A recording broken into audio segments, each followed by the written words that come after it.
It is my honor to call to order the 12th session of the 55th Senate. For all of those willing and able, please join me in the Pledge of Allegiance. Pledge allegiance to the flag of the United States of America and to the republic for which it stands, one nation, under God, indivisible, with liberty and justice for all. Thank you. That will now be moving into our planned acknowledgement.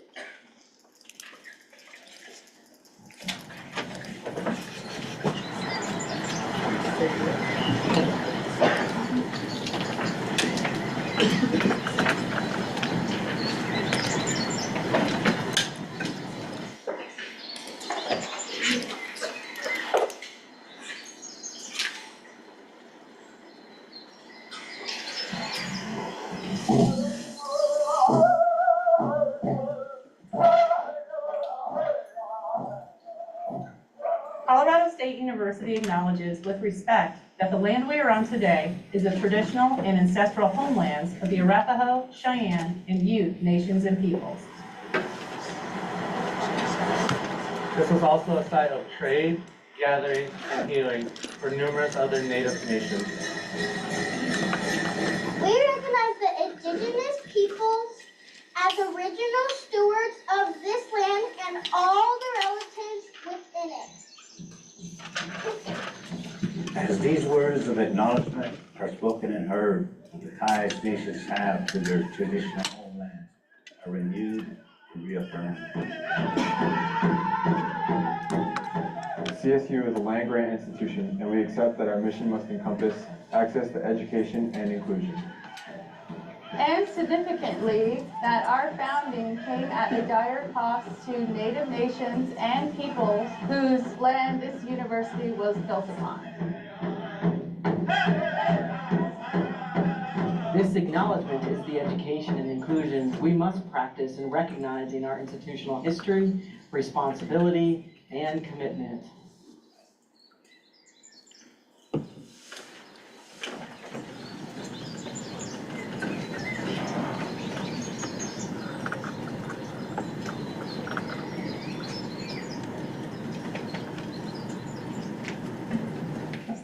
Thank you. That will now be moving into the swearing in of new senators and associates. If you're new, you can please join us in the front.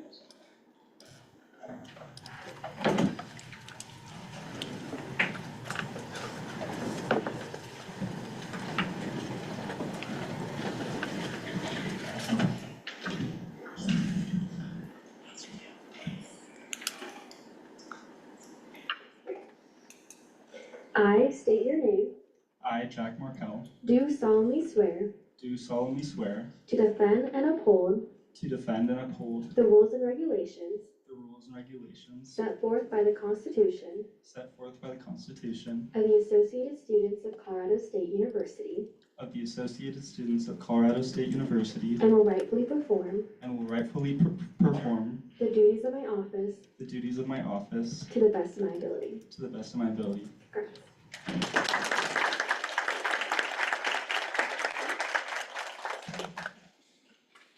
Thank you. With that, we'll be moving into beginning roll call,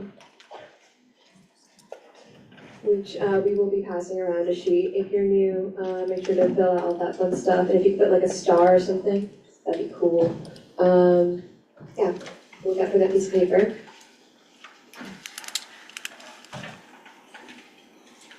Okay, with that, we'll now be moving into consent agenda. Is there any dissent to this agenda? Seeing none, we'll go ahead and move into gallery input. We can, because there's a large number of people, if you want to join us at the front podium, you're more than welcome to. But with that, we'll be starting gallery input for anyone that wishes to speak. Yeah.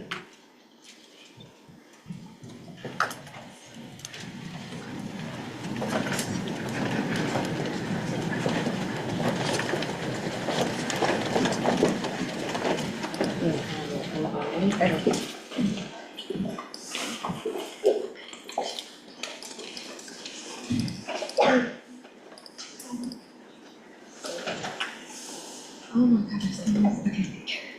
Hi everyone. So for those who don't know me, my name is Shauna Buckner. I am the executive assistant intern for Jakai Nunley, the president. and Andrew White, the Chief of Operations. But outside of ACSU and what I hold dearly is I am Jamaican.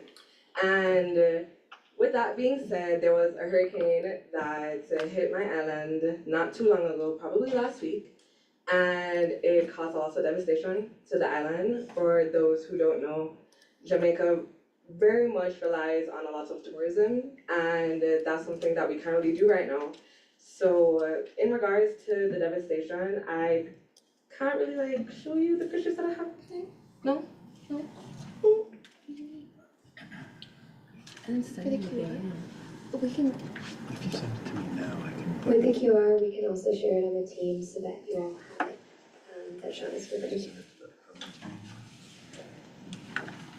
Alright, but I'm just gonna did I turn it off? Oh my god, I'm so silly. Anyways, with that being said, just going to reiterate, a lot of damage was caused to the island. Oh my god, guys, I'm taking up a lot of time, I'm so sorry.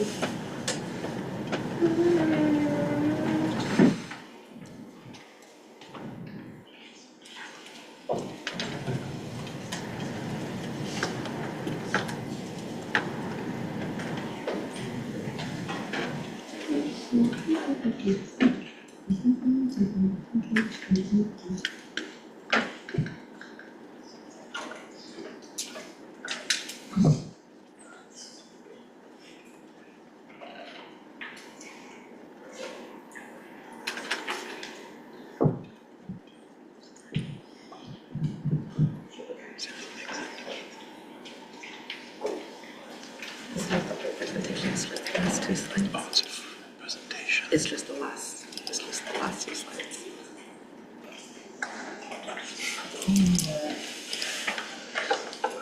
Sean, would it be okay if you share this in the team? I would love that. Oh my god. Anyways, the presentation will be sent out in the newsletter.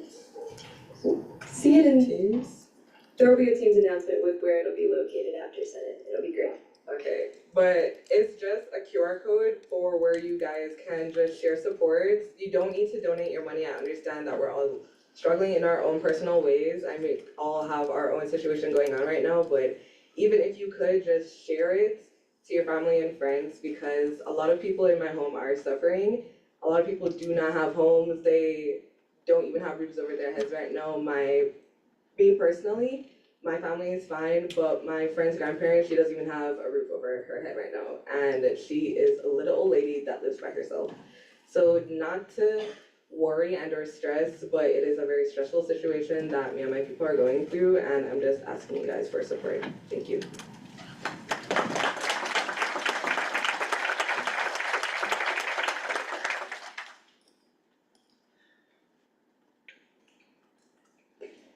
Hello, everyone. Many of you know me as Madeline Cambrick. It's officially Madeline Jennings now. Thank you.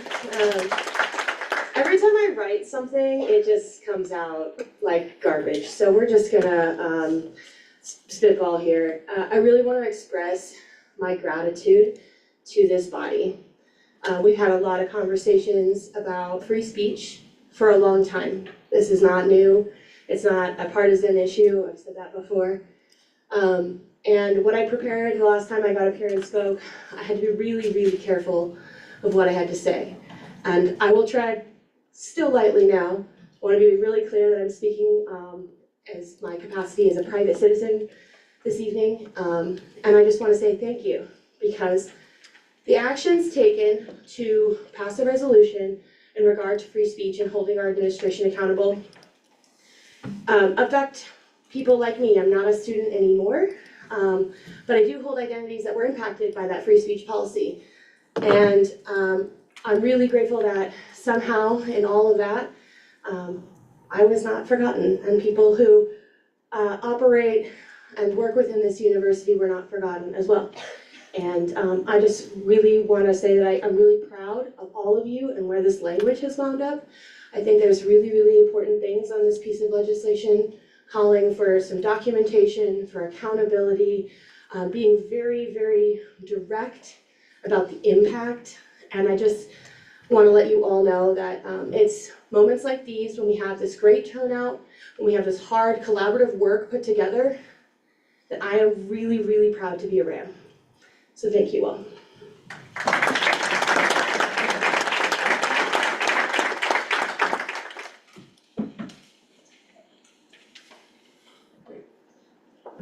I just want to do it.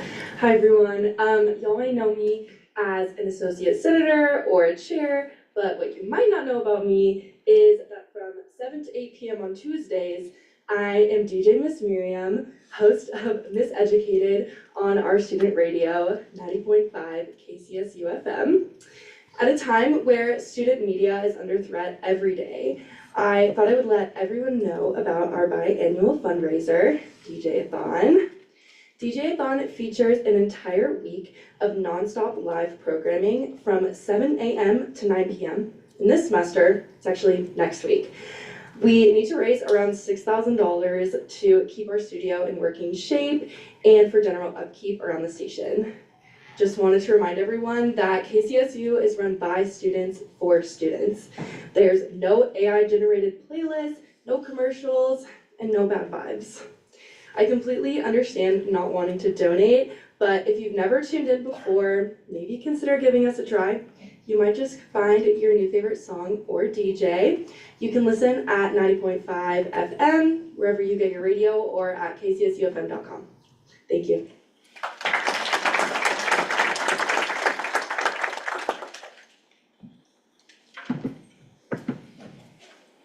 I'm so sorry. It's gonna be a little long, but yes, thank you. Hi, my name is Yosemite Rivera. First, I want to call out all branches, executive, legislative, and judicial. The resolution that will be seen today is something that affects every single one of us, yet not everyone felt that way. I understand if someone chose not to endorse or sponsor, and that is truly okay, but yet to not even ask a question is kind of concerning.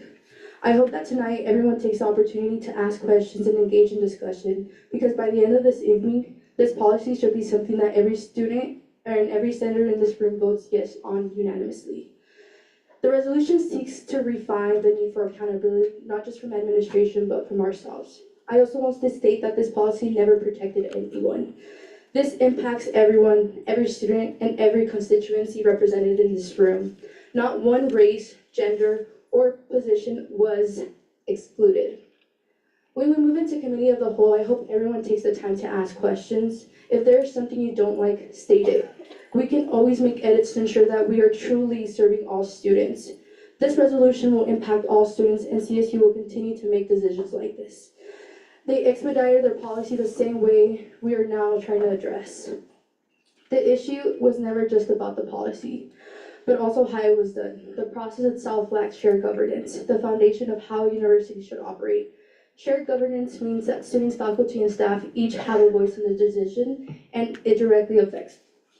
It's meant to ensure transparency, collaboration, and accountability, but when those voices are left out, the trust between students and the institution is broken, and that is exactly why this resolution matters.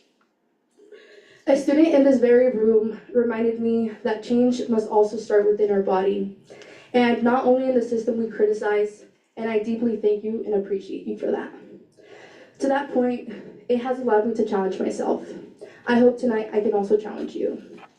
Students expressed a very real fear for their lives on this campus, and that fear, there was a meeting hosted by the interim chief of police where several important points were discussed regarding the different incidents that have recently taken place on our campus. These notes came directly from that meeting. Students expressed a very real fear for their lives on this campus, and that fear is very valid. There has been multiple incidents, the vandalism of the BLM mural, a swastika drawn in the dorm, and a news found in another location. These were all separate events, yet they each sent the same message, one of hate, exclusion, and harm. In the case of the BLM mural, we were told there was a video footage clearly showing the person's face, but it has not been released. The justification given was that it does not qualify as an imminent threat of violence. However, for many students, the emotional and psychological impact absolutely feels like one. The swastika was confirmed to have been drawn by a student, not someone who lives in that residence hall, We were told there had been results in this case, but there has been no expulsion and little to no public accountability. We were told to assume the resident hall director has been engaging with students on that floor, yet there is no visible communication or updates to the wider community. And regarding the news, there has still been no clear communication from the administration. Students were told that they need to prove intent before it can be classified as a hate crime, but the symbolism of a news speaks for itself. We were told that information is being circulated not only within a small internal group, rather than being shared publicly, even though there is a footage of photos of this being, We were told identification hasn't been made, yet the person has building access. To make things worse, the area around the BLM mural was poorly lit, and students had already expressed these concerns. The mural was repainted the next day, which made it feel less like an investigation, and students felt that it felt more like a cover-up. Trying to keep this quiet doesn't protect the community, it harms it. Students deserve answers, transparency, and accountability. We deserve to feel safe on our own campus. We talk about fear, but fear shouldn't paralyze us, it should push us into action. Some of the demands I ask is for transparency from the CSU administration. And I would also like to challenge you as students to organize and also attend other organizations and see the work that they're doing, and create spaces where we can have real dialogue between students and leadership. We can also advocate for better environmental safety measures across campus, for more lighting, functioning cameras, and tighter key card control. Sorry, I have 2 more issues to talk about. But another issue that is happening right now is that the Chairman, 1 second. Chairman, I'll make a motion, please. Motion to expend the speaker's time by 5 minutes? 5 minutes. Is there any discussion? You're done. Yeah, you're still good. Sorry. Another issue that I want to talk about is SNAP benefits are being taken away from students, and as a result, many will be left struggling to afford food. No student should have to worry about going hungry while trying to earn their education. A short-term solution I'll be doing is going to local grocery stores with a cart and a sign asking Fort Collins residents to help donate for students in need. Every item collected will be directly given to Rams Against Hunger and professors who keep snacks in their classrooms. I want to invite everyone who wants to join me, whether it's coming along to the grocery store, helping collect donations, or spreading the word. Every act of support makes a difference. This isn't about charity, it's about community. It's about Rams standing together when the system fails us. Real change doesn't always start from the top. Sometimes it starts with a small group of students, a grocery cart, and a shared belief that no Ram should ever go hungry. The third issue we also can't ignore is that ICE was on our campus on Wednesday. Even if not everyone was directly impacted, the atmosphere across campus absolutely was. What's worse is that the administration misled staff by claiming that ICE was not presented, and that's a serious transparency issue. We should be working with groups like CORN and other local rapid response organizations that provide safety and informational trainings. We must remind our peers, do not jeopardize your safety, but stay informed. Knowledge is power and protection. So I urge students to follow these organizations on social media, connect with local groups in Fort Collins, and help spread the word within our community. We are also dealing with the dismantling of unions, the lack of support, and the limited access to mental health resources. Our CSU Health Network must truly be accessible to all students, not just those who can afford it or fit within the system. And with the hiring chill that CSU continues to implement, we need to understand that this also impacts us. Fewer staff means less support for students, larger workload, and slower access to critical services. These budget decisions directly affect our education, our well-being, and our campus environment. That's why I urge everyone to reach out to the administration and demand transparency about where the money is being allocated, to ask CSU directly what they are doing to protect and serve during these cuts. Call on CSU to prioritize basic needs, student safety, and mental health. I also encourage students to try and connect with ASCSU and the SFRB, which is the Student Fee Review Board, since they work closely together to review budget and decide how our student fees are distributed. SFRB meets on Mondays, and it's one of the most direct ways to learn how CSU budget impacts students and to hold the university accountable for how our money is being spent. We must make sure that Student funding is going toward the right things, ensuring that no student goes hungry, that everyone has access to healthcare, and that financial barriers never prevent anyone from thriving at CSU. I know that healthcare is a difficult issue to solve, but bringing it up and talking about it matters. The more we start these conversations, the more awareness we build, and that's how progress begins. We can't fix what we refuse to discuss, and our voices as students can push the university to prioritize health, accessibility, and support for every Ram. As we look ahead to the state capitol's legislative session in the spring, I encourage students to testify, join online, and present. Local, state, and federal issues all impact our community, and we have a voice and we deserve to be heard. Stay engaged, especially as voting approaches. Finally, let's not shy away from the uncomfortable conversations. Growth requires comfort, and progress requires courage. We owe it to our peers to be transparent, be held accountable within CSU, and within ourselves. I know there are so many issues to address, and I would love to have more conversations like this going. I do want to end with a poem. Won't you celebrate with me? What I have shaped into a kind of life I had no model. Born in Babylon, born non-white and woman, what did I see to be except myself? I made it up, here on the bridge between starshine and clay. My one hand holding tight my other hand. Come celebrate with me that every day something has tried to kill me and has failed. Lucille Clifton, thank you.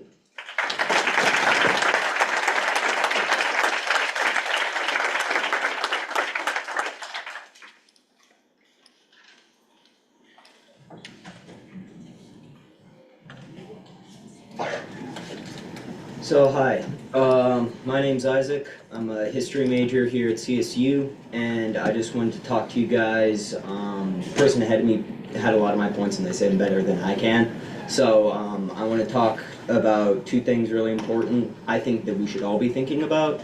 And the first one is our country. I mean, I think that's why most of you senators are here, is you're politicians. You want to make an active difference in our country and the way that we go moving forwards. Everyone else is here because they care about what this country does and cares about how this country treats its citizens. And so I would say that our country is deeply flawed. We have a horrible history where we've done unspeakable things to many different peoples across many different times. And shying away from that or trying to whitewash it or ignore those facts, those historical facts that are very well documented, does not solve those problems. It doesn't even solve our future because it allows us to continue to make those same mistakes moving forward. And so education is a key element in all of that. And what we have to do is work with our education and work on our education so that the entire US populace understands what our country has done, the implications of what it's doing now, and what has happened when countries in the past have done what we've done now. And you can make several different ties to several different issues. I want to focus mostly on free speech because the US has, I would argue, the greatest free speech laws in the world. We have some of the most liberal. There's basically no restrictions on what you can say or what opinions you can have in the United States. Almost every other country does. Most, like Britain, for example, or Germany, they have free speech, but it's limited to mostly public opinions. It's not like fomenting violence or fomenting hate towards another group is much more limited than it is here in the United States. And I think that's a good thing because we should all be allowed to say what we think. That's the whole point of a democracy, is that we all sit together and we say what we think, we say what we want, and then we come to some sort of middle ground. At least that's how it's supposed to work. And what we have right now is our current administration is not doing that. They're actively working to silence voices that don't agree with them, that don't necessarily share their same viewpoints. And it's okay to believe whatever you want. Like I just said, that's one of the greatest things about our country. But when you start to say that other people can't have a different opinion or or have to share your viewpoints and have to share the narrative that you're spreading, that is when it's an issue. That's when people start to gain more power than they should. You can look at, like I said, I'm a history major, you can look at countless examples throughout history. You can look at it to pick the extremes, the communists and the fascists.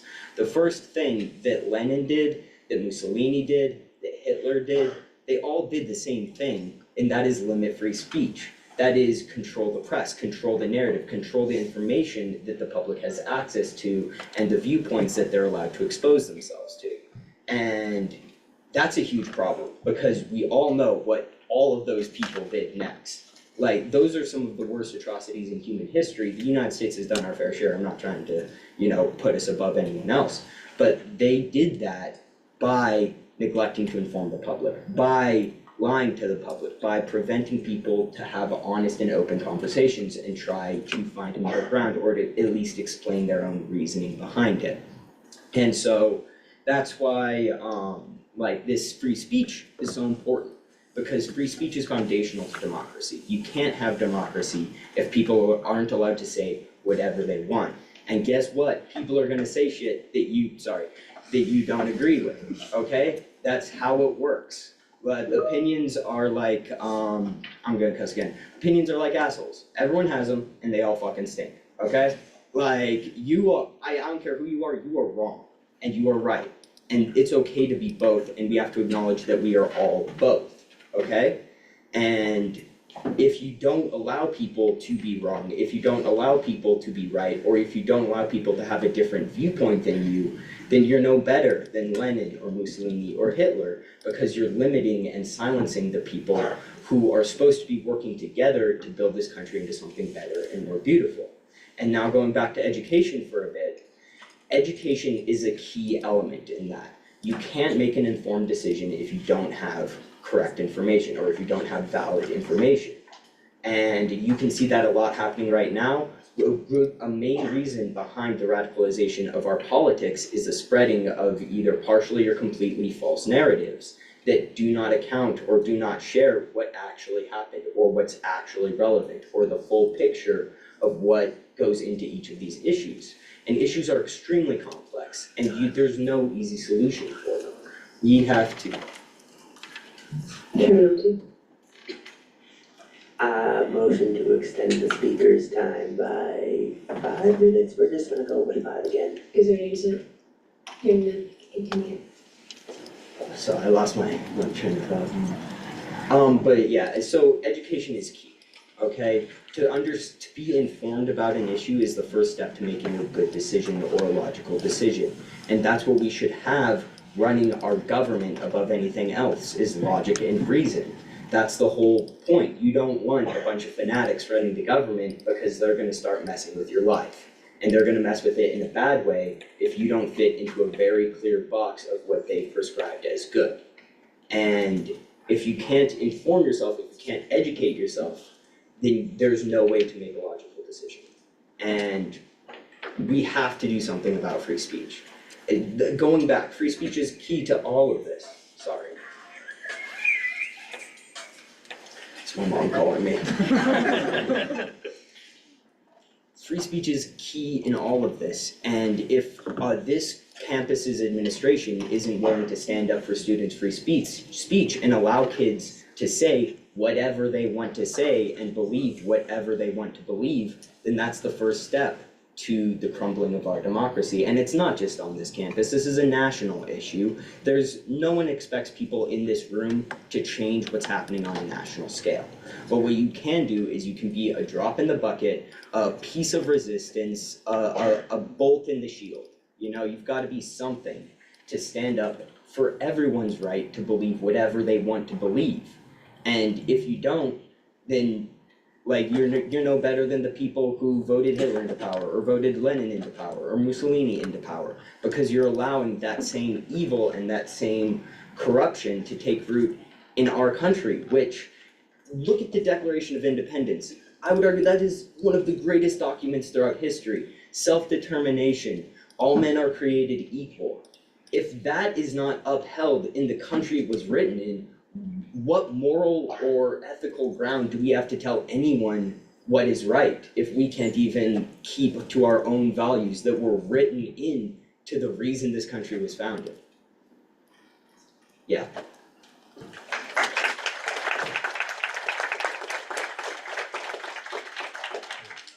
like to make a motion.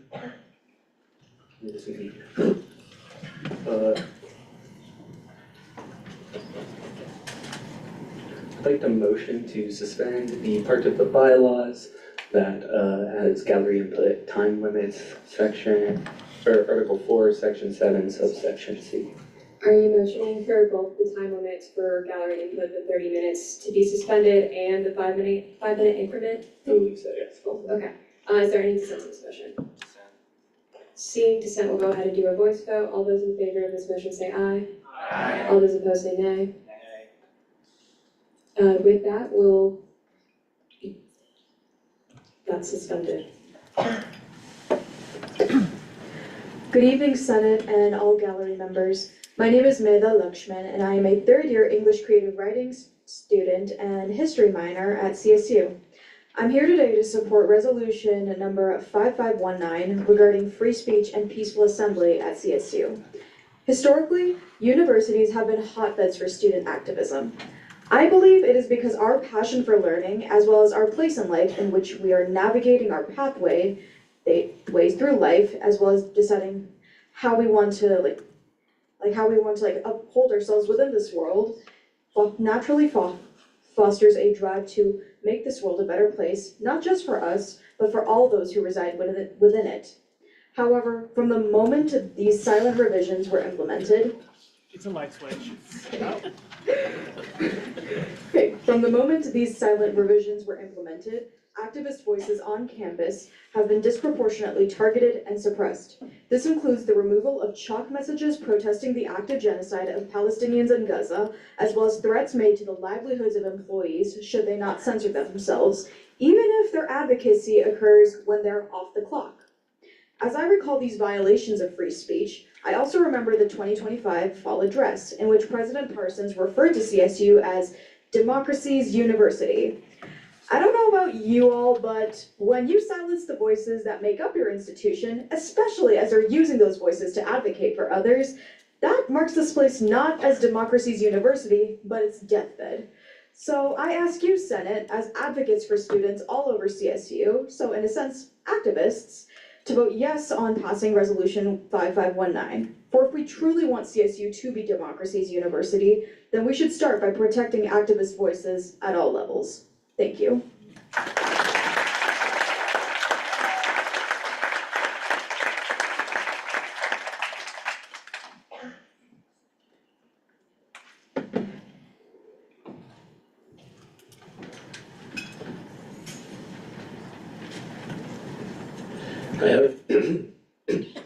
Excuse me, oh my gosh. Hi everyone, my name is Kamal. I am a second year economics PhD student here at CSU. I am also the faculty advisor and co-chair, I suppose, for Students for Justice in Palestine. And so, we as people living in the United States, we have witnessed 2 years of genocide of Palestinians by Israel, supported by the United States, broadcasted on our TVs, live streamed to our phones. According to the Gaza Health Ministry, since October 2023, over 68,000 Palestinians, including over 20,000 children, have been murdered. This reported death toll is a vast undercount, as it only accounts for Palestinians who have been directly murdered by Israel and whose bodies can be identified.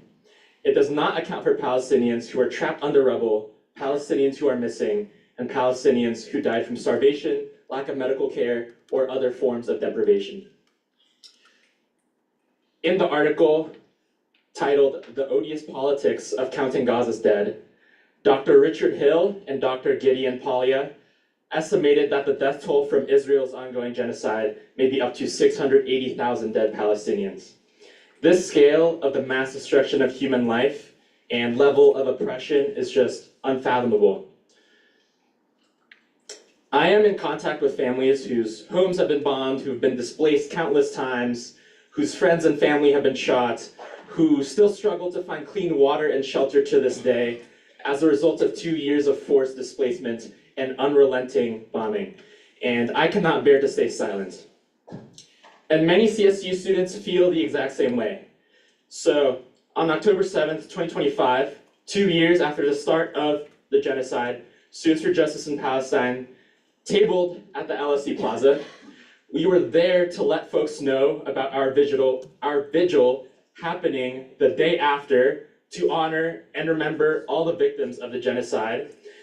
On that morning, pro-Palestine students chalked messages including Free Palestine, Stop Bombing Children, and the genocide, and the response from CSU admin was immediate.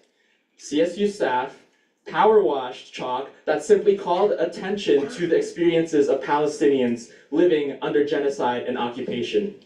They even washed several of SJP's messages pertaining to our vigil the day after, which is an event connected to a registered student organization making the message compliance with this unilaterally imposed policy, right?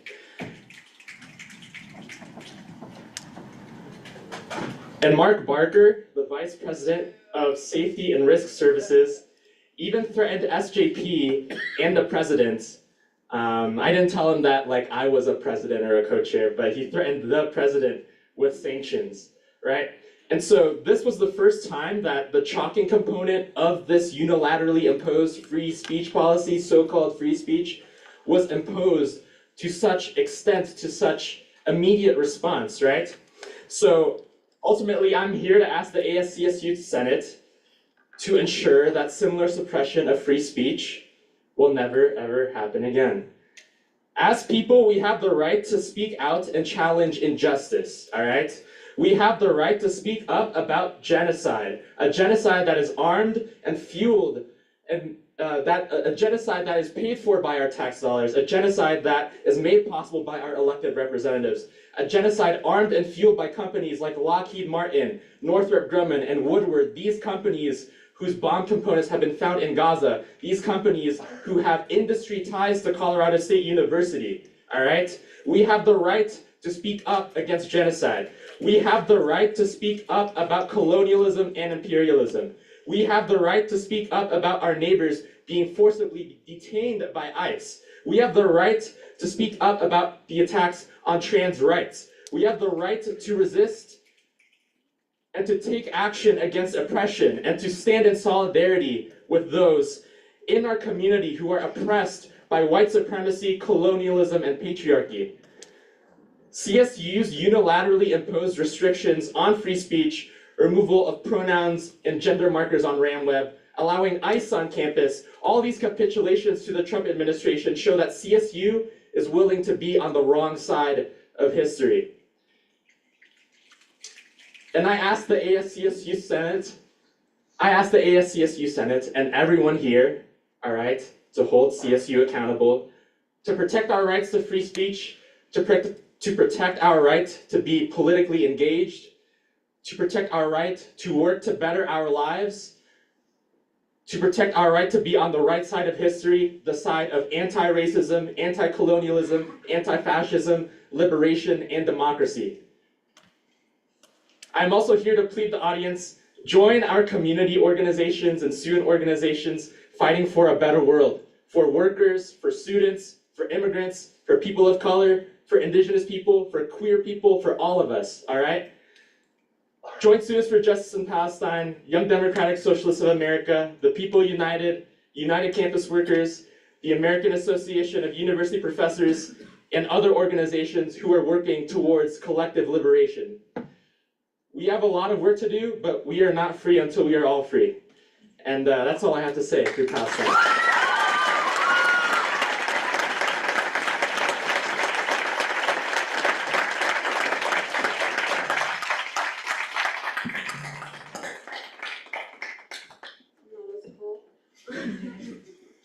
Hi, my name is Ashley Perez. I'm a second year. I'm a hospitality and event management student. It's so much fun for HEN. So, CSU loves to call itself a community. This phrase is everywhere, on posters, in emails, in speeches. But a real... Oh, you good? Okay. For dramatic effect. I'm gonna restart.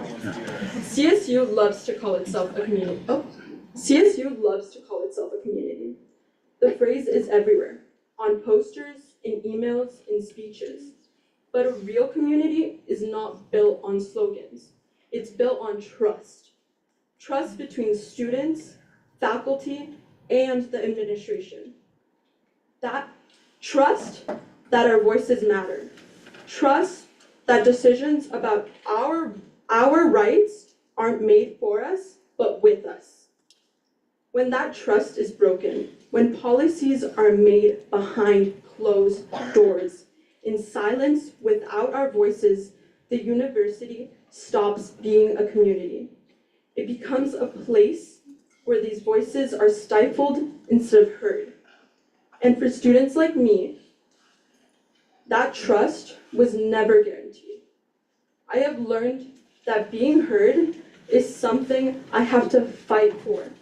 Yet I'm still being overlooked, although I have the constitutional right to speak. The policy changes weren't small. Yes, they were quiet, but that silence was the point. They renegotiated the boundaries of what we can say, where we can stand, and who we can be on our own campus. Reinstating our rights was a step, but not a solution. What we lost wasn't just a policy. We lost trust, and trust doesn't come back with statements or PR. It comes back with honesty, transparency, and accountability. As a first-generation Mexican-American woman, free speech means more than a constitutional right.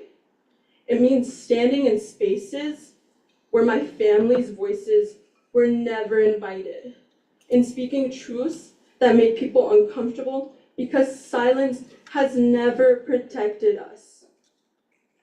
And let me be clear, I should not have to plead for my rights to the First Amendment.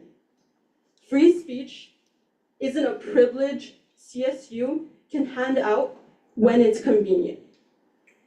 It's a constitutionally guaranteed right, one that belongs to every single one of us. That's why Resolution 5519 matters. Protecting free speech protects all of us, especially those who have been ignored, dismissed, or told to wait for their turn. It's about the right to be seen. It's about the right to be heard. It's about the right to be acknowledged. To help shape this university to thrive, not just survive. This isn't about blame. It's about rebuilding. It's about saying, we want to trust you again. But trust isn't a marketing strategy. It's something you earn. Thank you.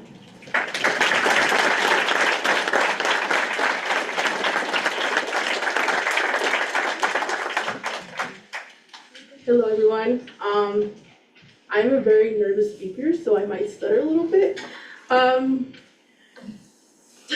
Hello everyone, if you haven't met me, my name is Evelyn Rivera. I am a first generation student here at CSU. I am studying animal science as well.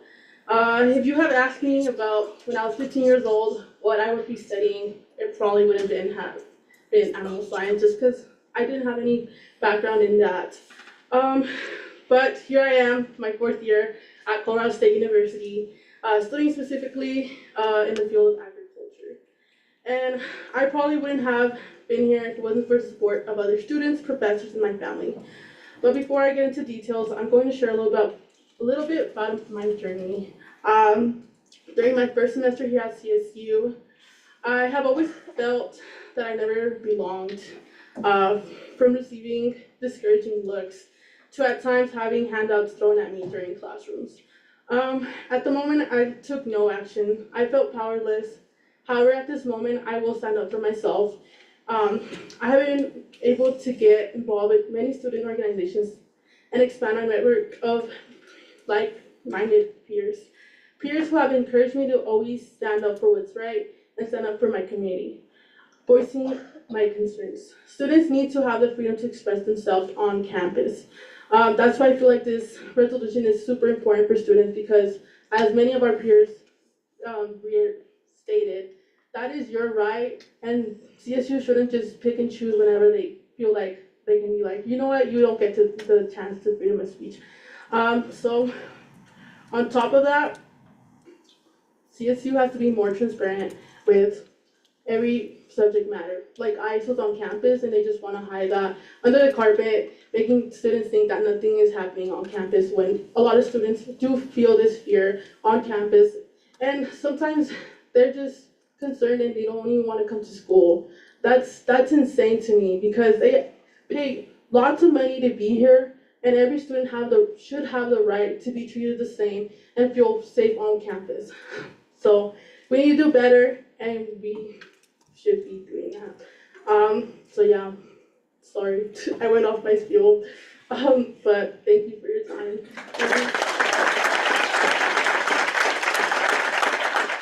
Also, thank you for the gallery for being here. It means a lot for students to show up. So,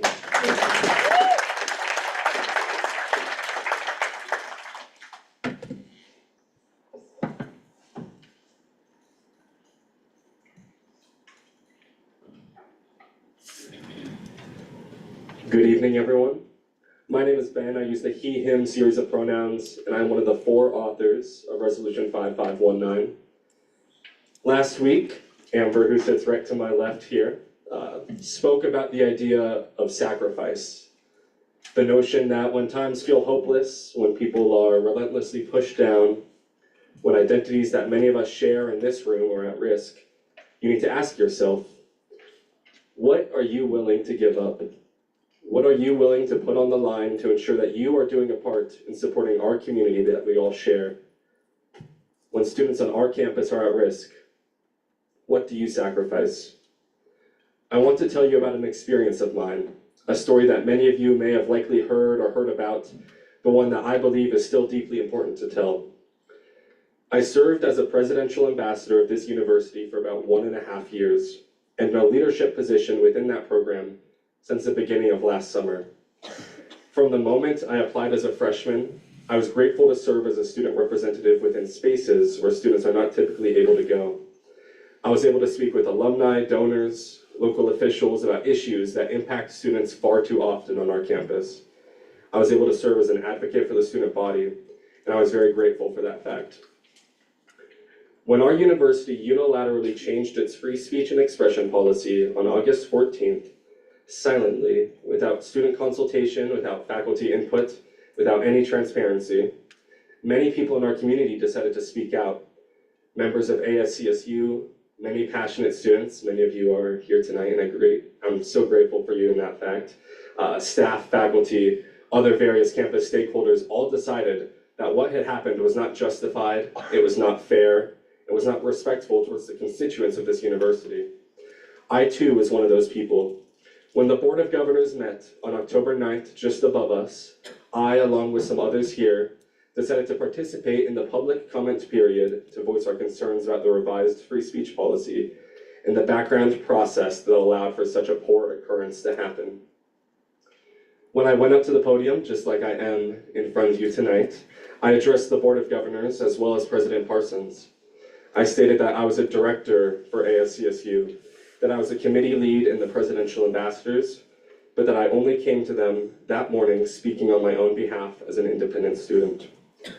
I told President Parsons that I was disappointed in the silent policy change, that it had harmed students, and that I was saddened to see our university preach free speech in its marketing, but disavow it through their August policy change.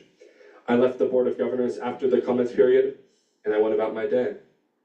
When I arrived on campus the next morning for my presidential ambassador office hours, I was told by an advisor of mine that I was ordered to be off the schedule for all homecoming events, and that further conversations would be necessary to repair the relationship between President Parsons and myself.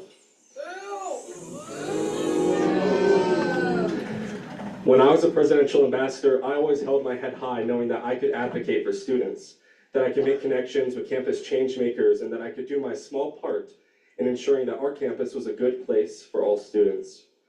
But when I got punished for participating in a Board of Governors public comment period, which is my given right as a student to do, I realized I can no longer serve in that position.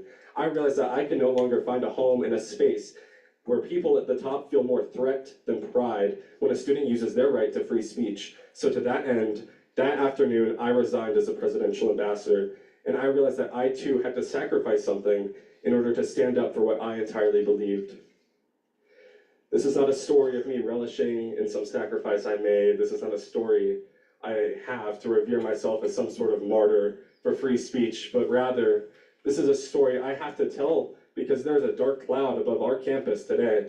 There's a thought that the student voice does not deserve the same respect that it has historically been given. There's a thought that it is okay to harass students on the plaza for writing with washable chalk. There's a thought that it is okay to hide information that deeply impacts students and other community members. And we have an administration who has not yet publicly spoken on any of those matters. We have an administration who wants to bury this issue and make us forget about it. They think that with enough time passed, with enough silence, without action from this body, this issue will resolve itself. You know, I read a New York Times op-ed the other morning titled, "How to Be a Good Citizen When Your Country Does Bad Things." And in that light, I quote, "Some are guilty, but all are responsible. When you let the world pass you by, when you decide to just look down, keep yourself safe from outside forces, do what you're told, and ignore the issues that plague our community, you are doing a favor to absolutely nobody, and especially not yourself. Furthermore, if you attend a university that preaches the values of democracy throughout their student body, such as ours, what will you do when your university does a bad thing? Will you take the easy route, go about your life as usual, allow yourself to indulge in continued comforts while others suffer? Or will you put just a little bit on the line and stand up for your student body that many of us in this room are sworn to advocate for in every space and in every situation? This goes beyond an issue of free speech. Students on our campus are going hungry. Students on our campus are having to learn in an environment where they feel at risk of a Gestapo agency kidnapping them.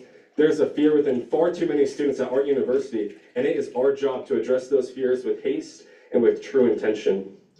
So to this organization, I ask, remember that persecuted identities throughout history have never once been liberated by silence, and that when darkness that is occurring in our nation is knocking at our doorstep, we need to be entirely willing to support the students we are sworn to. When I ask what each of you is willing to sacrifice in support of our student body, I truly want you to think on that. I want you all to look in the mirror and see where your priorities truly lie. ASCSU is not the space to sit around just to build a resume, to pad your record, to show up every now and then and pretend like everything on our campus is fine. We are the primary advocacy organization for our students, and to sit in this space unwilling to give up a single ounce of comfort is the ultimate disservice to our student body. So to that end, stand up, show up, don't give in. Don't just tell our students that they matter, but show them that they matter because they truly do. We are not here to always be the best friend of our university's administration, but rather we are here to challenge them when they fail our students and when they do something that is wrong. The beauty is in the title. We are the Associated Students of Colorado State University, and frankly, I think it's far past due that we all remember that. Thank you.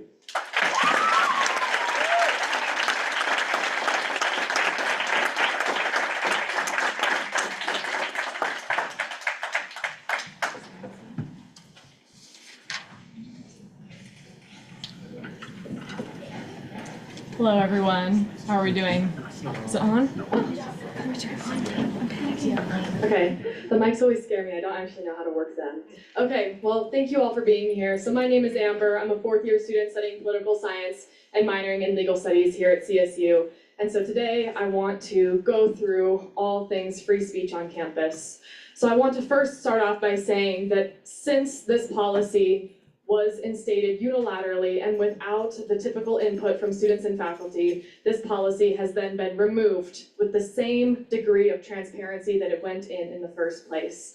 Since this policy was revoked on October 8th, there has been zero accountability or transparency from the university as to why this policy was changed in the first place, why it was enforced, and how we are going to repair the harm done to students, faculty, and staff, and everyone on this campus community. There has been none of that. I will say that the assistant vice president who harassed students that day apologized to me personally.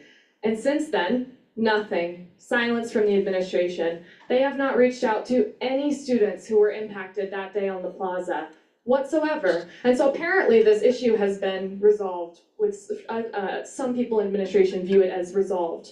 And yet I want to remind us that that day on October 7th, like Kamal was saying, this was the day that we were trying to draw attention to the ongoing genocide of Palestinians. We were drawing peaceful messages such as Free Palestine, drawing watermelon art, and yet the administration decided to power wash these messages and actively patrol and monitor and erase student free speech. And that day, an assistant vice president followed me around for 4 hours to threaten me with a student conduct code violation on several occasions, threatened to charge me for trespassing and have me arrested and removed from the plaza, and threatened to sanction the Students for Justice in Palestine because he assumed that I was the president when I am not. And even if I was, why would you sanction them?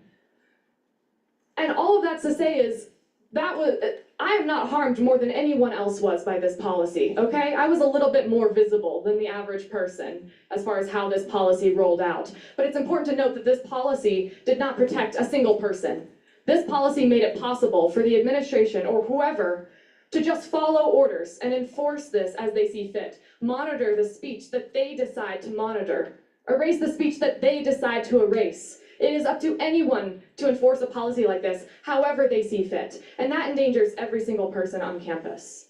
And so I want to say that this policy is still in effect, even though it was removed. Chalking is still being erased early in the morning before classes. Chalking, in the end of October, some chalk that was put up on a Thursday night was power washed before classes on Friday morning.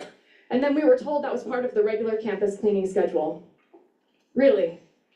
And so we still see the effect of this policy. Faculty are still afraid to voice their true opinions in the class for fear of being complained about and removed from their role here at CSU or being censured. We have students who are afraid to speak on campus. We have students who are afraid of ICE coming and detaining them while they're trying to go to classes. And so then my question is, none of our questions have been answered about this policy. The questions, if it was under review on the day of October 7th, why was it enforced maliciously and to the letter? The second question I've posed is, why was it changed in the first place? We still have no answer about that. And then my third question is, why do we need to revise it in the future? Administration has said that they still plan to revise the free speech policy and yet has given no reason for why we are to change the 2022 free speech policy. Why are we changing it? If we are going to change a free speech policy, why are we changing it? And how are we going to do so in a way that strengthens free speech instead of restricting it? That's what I need to know. And so with this, I want to give a little background for us, okay? And why here at a university, all of us are in a position of power. I want to remind us, because it feels hopeless sometimes. It feels like everything is coming at us and we don't actually have power, right? What can I do as one individual? But by virtue of being at a university, we have power, okay? So a little bit of a history class for us, okay? College was almost a public good in the United States after World War II with the GI Bill. There was no tuition for University of California system schools before the 1960s. Governor, you guessed it, Reagan, is the one that changed this, okay? And so let's give a little insight on why this happened. He was targeting the radicals and the filthy speech advocates, targeting students who were protesting the Vietnam War, okay? And the Governor Reagan actually sent National Guard and arrested 1,000 out of 3,000 students who were protesting war at a rally. And just weeks before Election Day in 1970, a top advisor for Reagan actually said this, and I quote at a press conference, "We are in danger of producing an educated proletariat." That was a danger. This was 1970. So now, we should now look to see what current government officials are saying about the role of universities, okay? J.D. Vance in 2021, in a speech entitled, The Universities Are the Enemy, said, quote, "We have to honestly and aggressively attack the universities in this country." Curtis Yarvin, which if you do not know, you should look up Dark Enlightenment. It's a little scary, it's anti-democratic. He said, quote, "The most powerful people in the West today, measured strictly by their ability to influence the real world, are journalists and professors." He said this in 2006. Alex Karp, who is the CEO of Palantir, which is laying the foundation, or has already laid the foundation for a surveillance state, to which all of us are party, said in 2024, quote, "We think these things that are happening across college campuses are a sideshow. No, they are the show. If we lose the intellectual debate, you will not be able to deploy any army in the West, ever." I want to remind us that here at a university, we have power. If we did not have power, the federal government would not be targeting us. That is a marker of the power that we have. Because we are having these struggles, because we are under threat, because we are being censored, that is proof of the power that we hold. Because we are becoming educated, we are advocating for others, we are recognizing that the United States might not live up to the ideals that we've been taught about democracy and human rights. And so instead of saying silent, we are deciding to agitate about it, and that makes us a threat. So let's be a threat. We need to be a threat moving forward. And so my call to action to everyone here today, first of all, so many students are still not aware of what happened with this free speech policy. And that is a dangerous thing, because if you are not even aware that your rights are being rolled back, how can you be expected to try to keep them in place and to speak up and to fight about it? And so I need all of you to be educating and reaching out to your constituents. In all of the different organizations that you are part of, in all of the spaces that you occupy, you should be speaking about this. You should be educating students about what is actually happening on their campus and what you are doing about it and what they can be doing about it. So first of all, be engaging with your constituents about this. It is part of your job. I will say after that, use your networks, okay? Everyone in this room is a networker, right? So use your networks to be fighting for free speech on campus and agitating for this. And we also have to be getting organized. Join these student organizations that we've been mentioning, Students for Justice in Palestine, the Young Democratic Socialists of America, the People United. You should be joining these organizations, showing up, giving your time and resources, and contributing. These organizations need you. They need your constituents. So be sure to be getting involved and getting organized. And we also have to be speaking out and calling for transparency from the administration. We cannot let our administration comply with the federal government in advance. That's what's happening. We have not been served one of the compacts that 9 other universities have received, but it's coming.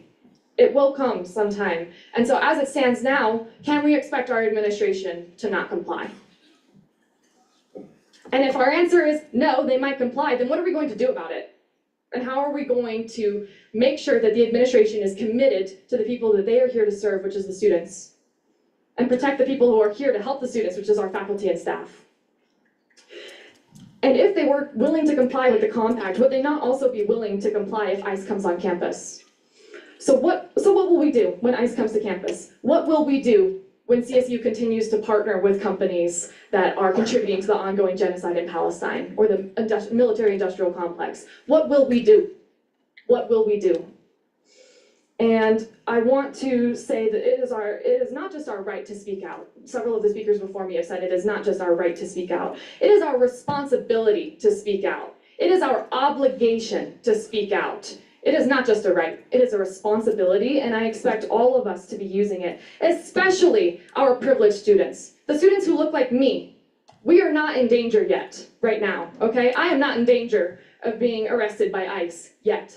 And it is my responsibility to put some skin in the game and to put my neck out there for all of the students who cannot. Because I have spoken to plenty of students who would love to come and speak like I'm speaking to you right now. They would love to, but they can't.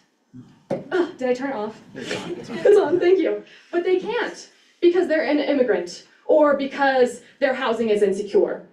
or because their job would be at risk, okay? So all of our students who cannot speak up, like I am doing right now, we need to speak for them. We need to be agitating for them because they cannot do it for themselves. And so it is your responsibility, especially as a privileged student, to actually risk something, to actually be willing to sacrifice something. We will not get out of this by seeking out comfort and distraction and just hoping that this will go away and others will do it for us. That will not help anyone. And so I just want to remind us that none of us are free until all of us are free, and it does not have to be like this. This does not have to be the world that we live in. This is not inevitable. So we need to be imagining a better world, a better life that all of us want to live in, bring others with us, and actually live that in our day-to-day life, and build the world that we actually want to live in, instead of just staying silent and hoping that they will not come for us next. Because spoiler alert, they will. And so it is our job to hold the line. It is our job to hold the line. And I want all of you to look around, all our senators, please look around and see all of the students that are here in the gallery, all of the students who are here in the gallery, whether they are speaking or not. I want you to see the turnout that we have tonight and know that it is because they expect us to protect free speech here on campus. And so I urge you to vote yes on this resolution tonight, and then let's get to the real work.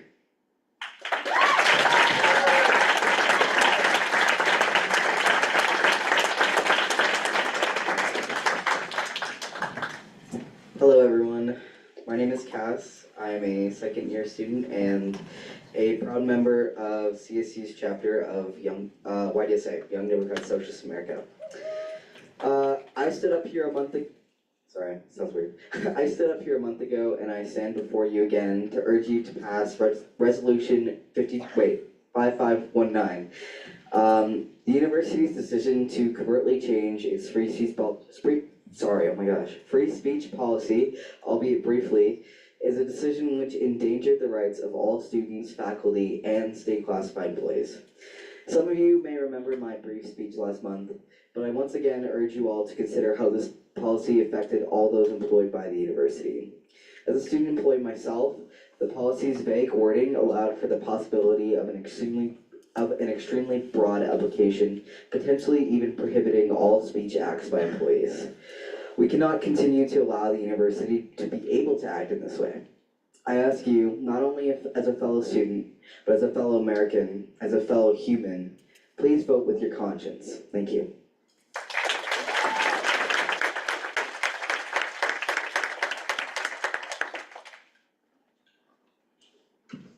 I'm gonna adjust this. I'm a little bit taller, sorry. Okay. Hello everyone, my name is Victoria Doscotch. I'm a fourth year student here studying political science with a minor in legal studies. I wanted to come here today to urge you to pass this resolution because it's impacting not only the people that you're here to represent, but also yourselves. And I think not doing so would be in service to not only those that you represent and yourself, as I just mentioned. Free speech is something that we are gifted to by our Constitution and should and must be protected here on campus, as this is a public institution that is bound by the rights given in the Constitution. By the administration's choice to implement this policy with zero transparency, zero input, and zero consent by the student body, we saw October 7th was not a good day to be on campus. We saw one of the student body member here in this room that got their rights violated. And we cannot allow that to happen again. And by sitting here and passing a resolution that's asking for their transparency shows us good faith, that you're willing to advocate for us in your positions and help bridge that lack of transparency and also hold the administration accountable. Because this is not something that's going to be swept under the rug. First Amendment rights are not swept under the rug, and we cannot allow them to be. And I really want to urge you to please vote to pass this, not only for yourselves, but for the people you represent. Thanks. Just a small point of information, it is actually the Declaration of Independence that states our rights come from our Creator, and that no government is the one who bestows them, but our Maker. Just want to make sure that that's very clear. Good evening, everyone. My name is Claire Pickerel. I'm one of the authors on this resolution. I have been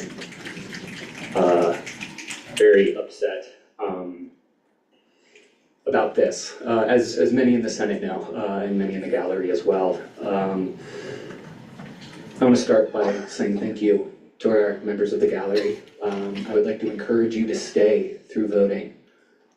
Make sure that we vote how you want us to vote. Keep us honest, right? You stay here, you get to know that we did right by you. So I would love if you would be willing to stay through our vote. Thank you. And then, second thing I want to hit, this is about free speech, right? We all know this is about free speech. But it's more than free speech, right? Our next task, our next questions should be how this happened. Why did this happen, right? The how is so important because the how is how they can use it again, right? This can happen again. It's happened before. We haven't changed anything. The policy was repealed, but the method by which the policy was created exists still in this moment, right? That is the core of the issue. That is what we must focus on next. That is what we must focus on now. The creation of this policy, the development of this policy is incredibly important.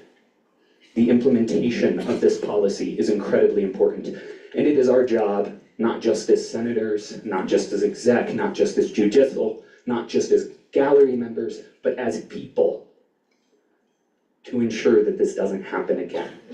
The method by which we figure out how to do that, I do not have the answer to at this time. It is an ever-changing landscape, this world, and it will continue to change, and we will continue to try to make change that supports our people, right? It's about free speech, but it's about making sure it doesn't happen again.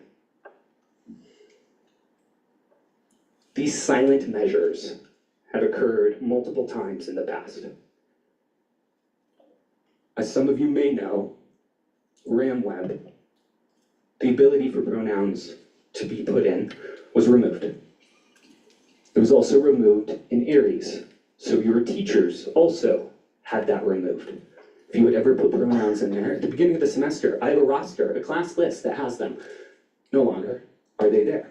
This was done quietly, silently, without consultation. And it was only after they found out that it was reversed, and they will be back on November 18th. That's confirmation I got earlier today. We must continue to fight for trans rights. Trans rights are human rights, and I know people in this room are doing that.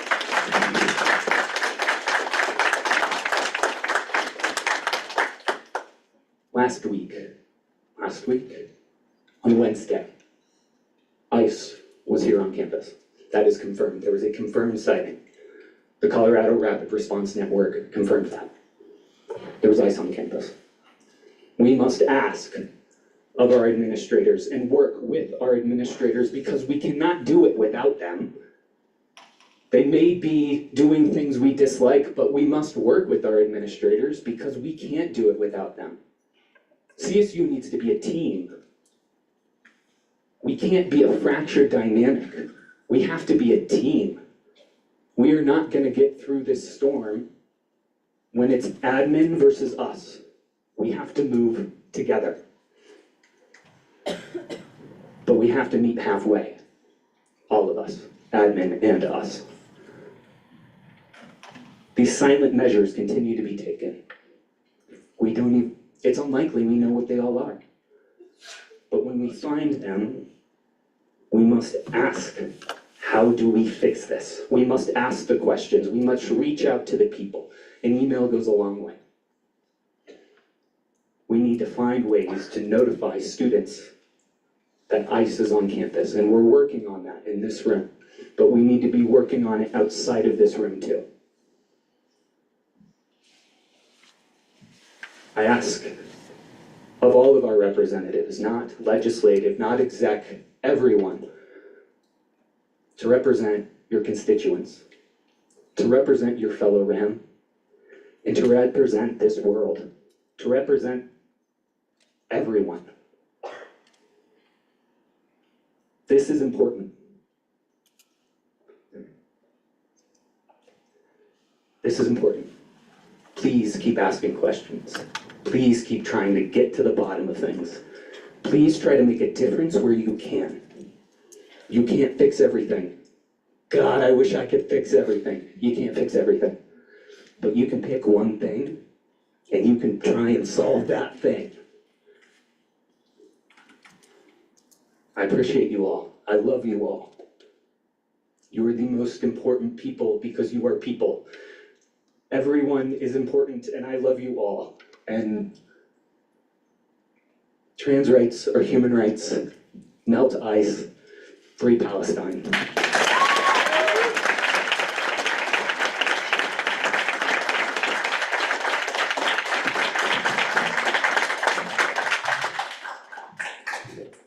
Hello. Okay. My name is Levi. I use he, him pronouns. I'm a senior at CSU, and I'm here today to support Resolution 5519, urging you to vote in support of protecting free speech and protest at CSU. This resolution would demand that our administration take accountability for their under-the-table revisions to the campus free speech policy that was announced with no notice to students and the community, including cementing a ban on encampments, banning chalk messages not written by orgs, and greatly limiting CSU staff's ability to speak as private individuals. We are living the times in which kids in a history class would ask, why did nobody do anything? How did people just go to work, go to class? It is the Western social standards of staying polite, of not drawing attention, minding our own business, that is allowing our neighbors to be kidnapped, disappeared, and killed. I'm also standing here as someone that the federal government has deemed a transgender violent extremist.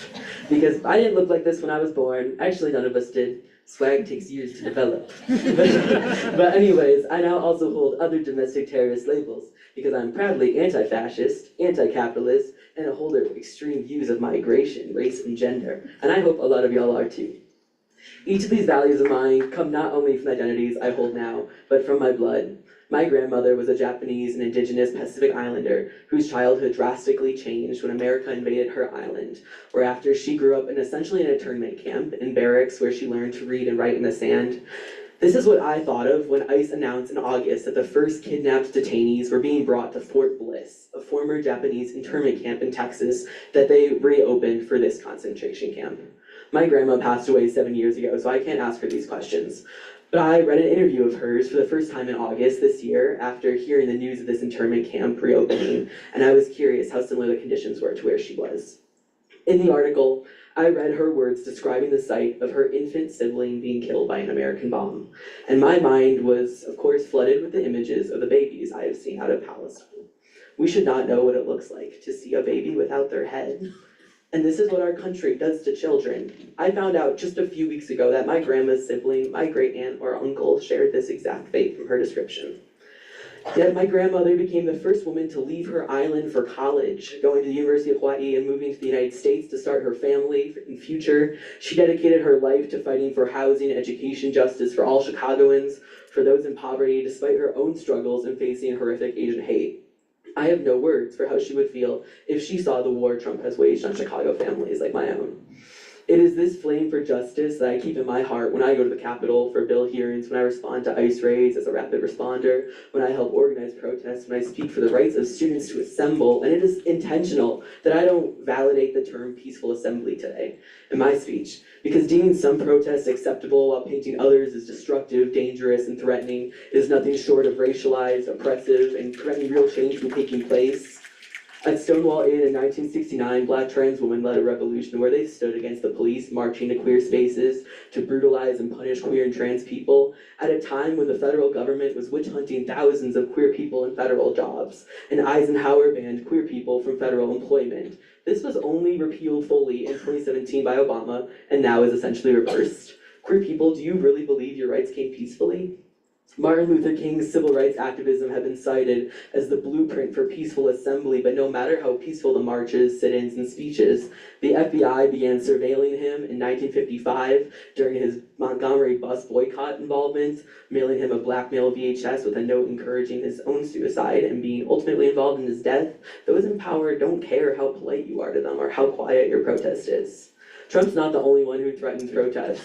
This is happening in our own Democrat-filled liberal town. Democrats also use horrifically dangerous language, albeit more subtle or tasteful, to condemn threats to systems of power. The phrase peaceful protest has been used by Biden and countless high-profile Democrats to reference the kind of speech that they deem is worth protecting. In referencing the encampments calling for Palestinian liberation, ceasefires, divestments, Biden took to a law and order message as a quote, deeming these protests, many led by Jewish anti-Zionist organizers such as my friends, anti-Semitic, and he rejected the calls to end the genocide, instead insisting, as a quote, law and order must prevail. Do you know what law and order must prevail looks like in practice? It looks like black and brown bodies being dragged, beaten, and arrested, and Jewish activist organizers in the middle of prayer being grabbed and brutalized. It looks like pepper spray and tear gassing. I experienced the DU Aurora encampment firsthand that spring, that night after Colorado police brutalized and arrested 40 activists, and I will never forget that atmosphere where people all had returned that next sunny day. I took part in de-arrest training where they taught us how to lock arms to protect the most marginalized of us, things I still think of in protests, where I was fed delicious food, met with organizers across the state for future projects. The horrors committed against students sitting on their university lawns and interfaith cross-cultural solidarity in study sessions and religious traditions in these encampments are directly related to the horrors being committed in Chicago against ICE protesters. The targeting of the press with chemical agents and bullets to the head by ICE agents in Illinois State Police literally this week, it's right out of Israel's playbook. It cannot be lost on us how interconnected these fights are. Protesters, including my friends in Chicago and activists I follow from miles away, they have shown up day after day at this Broadway ICE facility, as they have been for months and years. I've witnessed friends from high school posting pictures of videos of kidnappings taking place in the very Costco parking lot this week that I used to go to with my mom in my childhood, in the parks I played at after school, on the sidewalks I walked to my friends' houses. Children were tear gassed at elementary schools on Halloween. ICE doubled down on their kidnappings and terror on Halloween in my town and all across America. Pictures of Los Angeles show them dressed up in horror movie masks from the movies Happy Death Day and Scream. Black families in Chicago were dragged out of their homes in the middle of the night, zip-tied. People cannot breathe in their neighborhoods on the sidewalks that taught me that culture and diversity are the greatest thing a community can have. Chicagoans are showing solidarity across the city. That brings me to tears every day, and I have never been so proud. I'll be graduating with a Bachelor's of Science in Psychology this winter, yet if anyone asked me where I learned the most, I would immediately tell them activism. The books I've been handed by other activists, the hearings, the Capitol for the Kelly Loving Act, and immigrant rights bills, panels with seasoned organizers after documentary screenings, a speech by founding Black Panther Bobby Seale I went to my sophomore year, the community elders who brought tubs of hummus and baklava every day to our CSU encampment. Activists have given me my chosen family, the people I've woken up to after surgery, people I spend my holidays with, the people who held me after experiencing 5 hate crimes this year, the people who kept me safe and fed and alive in the most intense years of my life. From Vietnam War protests to civil rights sit-ins, to successful weapons manufacturing, divestment campaigns, universities are home to organizing activism and have been on the right side of history throughout injustice.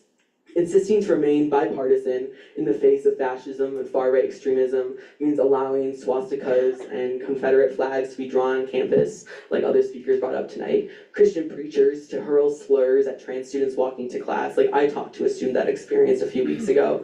Welcoming thousands of Charlie Kirk supporters to a vigil in our own football stadium. Amy Parsons hosting and shaking hands with war criminals like John F. Kelly, and punishing students for gathering, raising their voices in support of protecting immigrant students. Supporting resolution number 5519 means we help foster the kind of environment necessary right now for RAMS to stop our complicity in kidnappings that have already come and will only increase of our classmates, our professors, our friends, and our neighbors.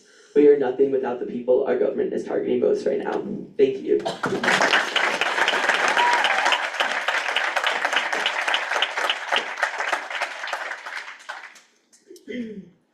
My name is Ashlyn. I'm a senior here at CSU, and mine's going to be short. But this resolution is not a small thing, and I propose that we take a moment to realize that, and realize that it does not just involve everyone here in this room, but the people that weren't able to make it, that can't make it, or that didn't know about it, and then the people beyond that as well. Universities, educational institutions, and colleges are hotbeds for innovation and radical movements. Movements that have historically, all over the world, actually liberated nations. uplifted voices, created the truths we still fight for today, and lived and breathed the positive change we need in the world. Movements that are built up of large events, and just as importantly, all the small ones, like this resolution here. The moment that we allow that to change is the moment we slip into the darkness and begin to cut down the very growth that generations have fought for. While we have the ability, or more accurately, the privilege, to choose free speech, when many others don't, we as an institution and as part of humanity must show that that is a priority. I urge you all to take a look at what is being brought to you tonight, what is being asked. It is very simple.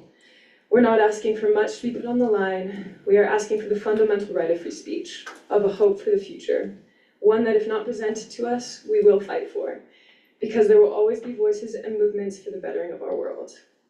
I know we all have fears involved in the development of this world right now, here in the US very much so, but also in countries all over. It is time where our voices, everybody's voices, are needed. We learn about history and historical atrocities, but we are in the making of those times, and it is our turn to do something about it. I urge everybody to engage, and if you find yourself with more systematic privilege, I urge you to engage even more instead of falling into comfortability. Again, this is no small decision. This is a decision that sits on top of all the past traumas, oppressions, and movements that fought for free speech today. We need and can come together, but abstaining from transparency and taking away from free speech is far from the answer. I urge you to say yes to this resolution and set a good example for the upcoming youth and for the students of the world today. Thank you.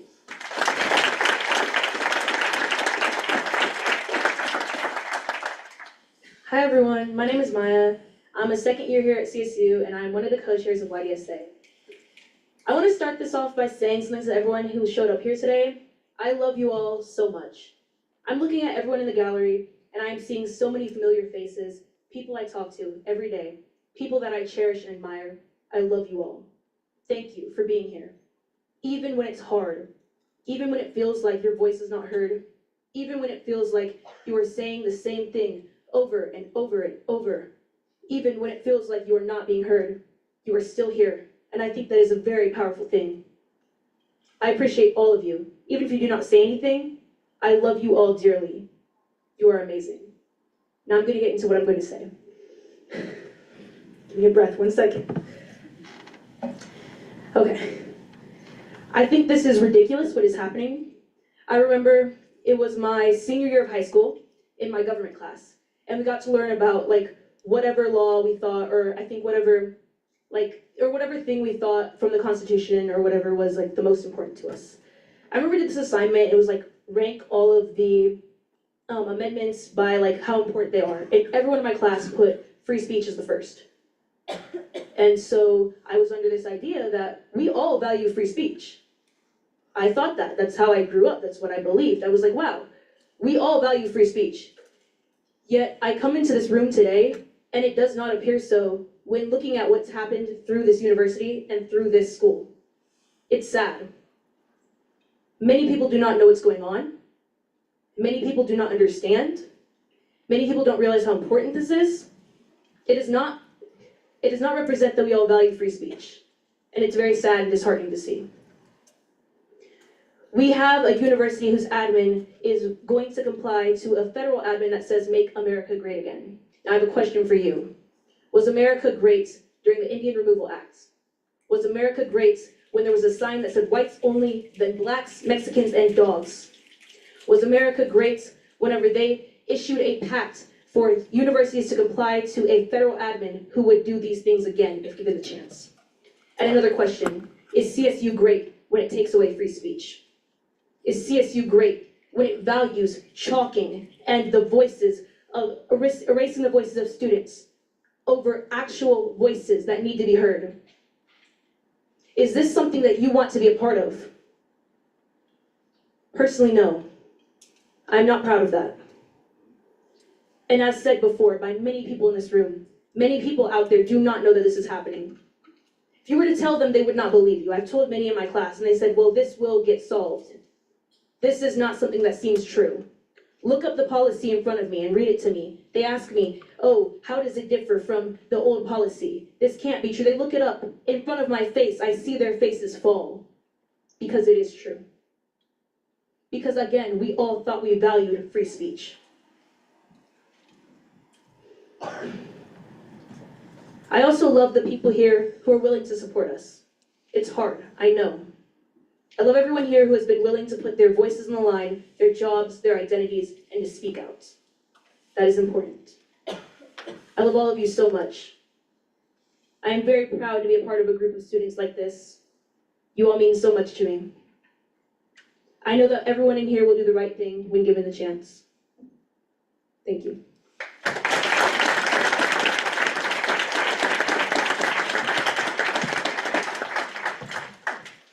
Hello all, I'm seeing a lot of familiar faces, so it's good to see, and I'm not as nervous as I have been. So today I come to you as a student, and only a student, not representing anything. So today we will be discussing a resolution that resonates deeply across our campus community and is central to upholding the essence of shared governance. So what is shared governance? It is a collaborative leadership model in which students, faculty, and staff actively participate in decision-making. It fosters shared responsibility, shared accountability, and shared ownership through this institution. It ensures that students have a voice in shaping policies, shaping programs, and shaping university affairs. And that's not just only for students, that's for all employees, faculty, all of it. So recently we witnessed decisions that tested the strength of our democratic processes here at CSU. These moments highlight exactly why shared governance matters and why our input must be valued, especially by those with an outsized role in determining our futures. Colorado State champions the principles of community, inclusion, integrity, respect, service, and social justice. I would like to underscore two of these pillars tonight. First, service, which states we are responsible individually and collectively to give our time, talents, and resources to promote the well-being of each other and the development of our communities. Second, social justice, which states we have the right to be treated and the responsibility to treat others with fairness and equity and the duty to challenge and uphold laws and procedures that promote justice in all respects. So I ask, if we truly believe in service, does undermining shared governance serve our community? If we believe in social justice, sorry, I lost my place. Does limiting the protections of free speech and peaceful assembly for students and employees support justice? On the day of the vigil, individuals were walking openly with the fiery red MAGA hats. I evoke this image not to criticize their right to free speech, although I do not personally agree with that statement, but to point out a hypocrisy. If that expression is accepted, why then a student's plea, "Stop bombing children," considered offensive, resulting in one of our own to be harassed and threatened? If we claim equity as a core value, it must apply consistently. Likewise, another troubling showcase of this is when a man is allowed to say deeply offensive verbatim in the plaza because it is public property, yet a presidential ambassador using his right to speak as a student receives punishment from the university's administration. Another glaring example of the selective upholding of the principles of community and free speech.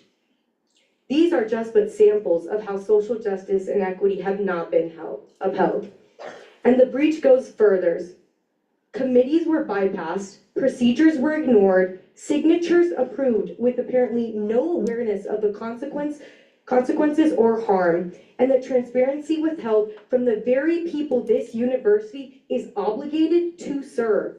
We cannot accept corruption as just how things are. Our world is already facing profound challenges, both locally and globally. We have the responsibility and the power to challenge systems that perpetuate inequalities, starting right here at the institution we are a part of and fund. A governance and system that does not silence our members and instead strengthens our democratic engagement and ensures safety without suppressing expression. Policies that are in collaboration with staff, faculty, and certainly students. Policies do not patronize the principles of community. We can demand a more transparent CSU. We can model the changes we wish to embody. If we remain sidelined, pillars will deteriorate, crumbling on those who depend on its strength. We cannot fade to the mere background on this campus. Each of us is human, each of us has a story, and each of us deserves dignity. Let me be abundantly clear. Respect is not owed, it is earned. A policy was written and signed. That action must have consequences and assigned ownership. Someone must be held accountable, and an explanation must be forthcoming. The first lesson many of us are taught in children is quite simple. Do not lie. And if you do, realize there will be consequences and own up to your mistakes. That is a pillar that undergirds integrity and trust. That is what is required to represent this university. That is what leadership across all levels, that is what it means to be a RAM. I will end with this. If I have any Avatar Last Airbender, you might know this quote. They cannot take away your courage, and it is your courage that they should truly fear. Thank you for providing me a venue to speak at.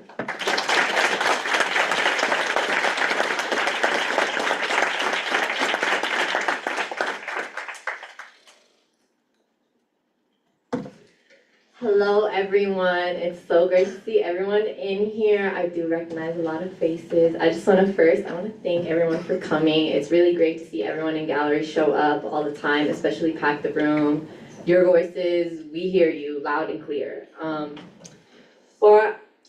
I said before, I'm Farron. I'm the recruitment and retention officer for Senate, but you know, if Big Brother Amy Parsons is listening right now, I'm coming to you as a student.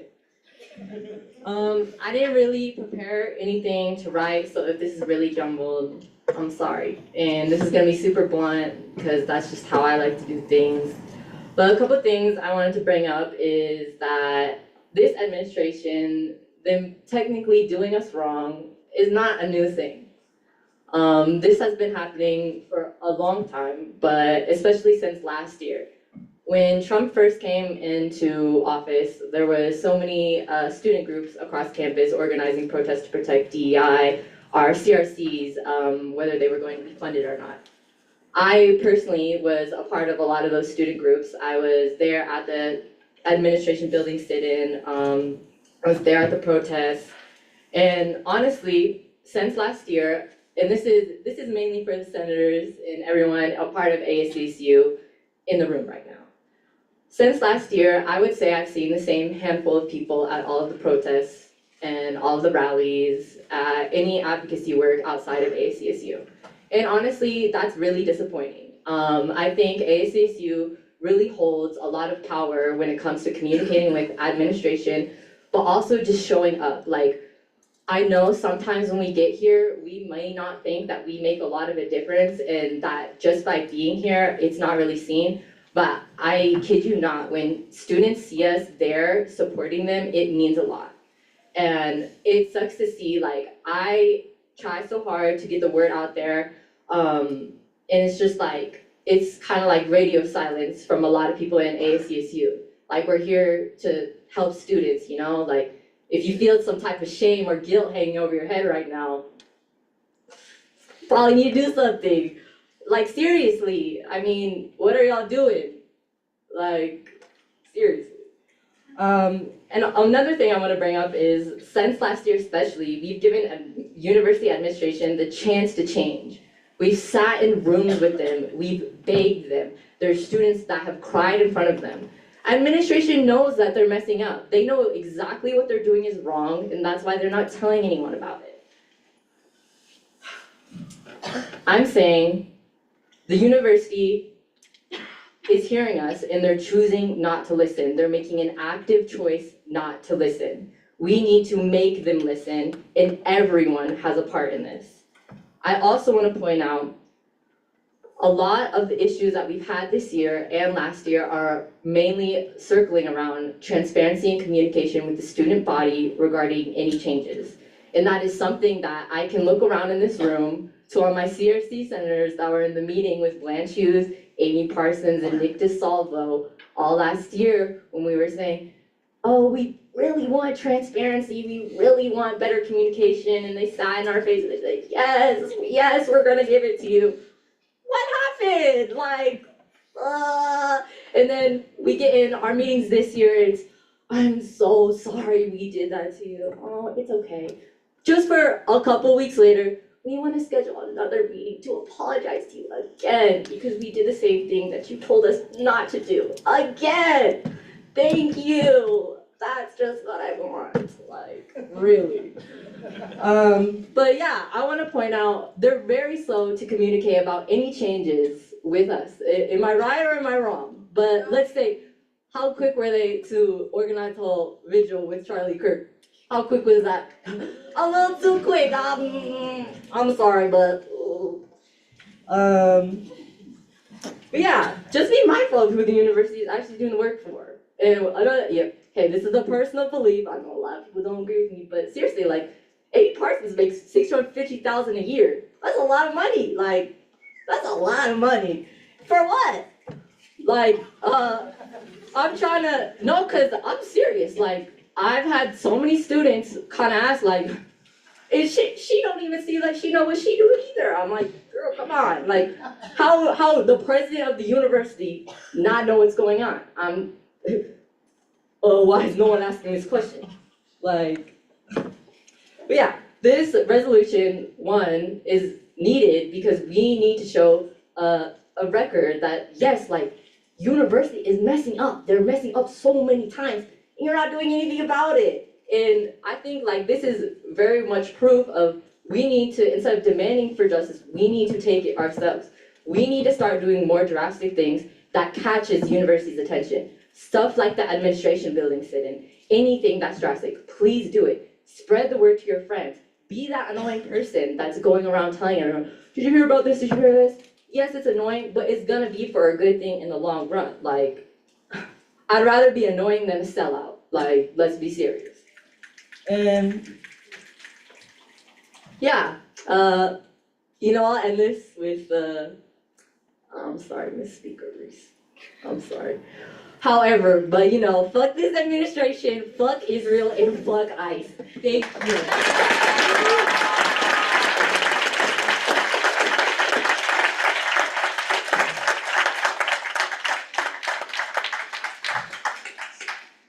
Hi guys, my name is Anicia. I'm a freshman here at CSU this year. I feel like I have failed to hear a lot about what has happened beforehand. I've heard nothing. I've been informed of nothing until coming into this space and listening. I'm just here to thank you all for being here. I'm fearful, scared to watch my community, friends, peers, and family be targeted in injustices I never thought would become so real in today's world. I implore all of us to spread awareness, continue to be loud in places where others feel fearful, protect those around you. This brings me back to a time where my grandmother would sit me down as a young child and as a Mexican-American woman tell me about the segregation, the injustices done towards her brothers, her family, and she was too afraid to speak about it because she didn't have a place to speak. So I implore all of us who have a place to speak to begin speaking. She's begun to speak at 90 years old. We can all speak now. And yeah, that's really it. Thank you.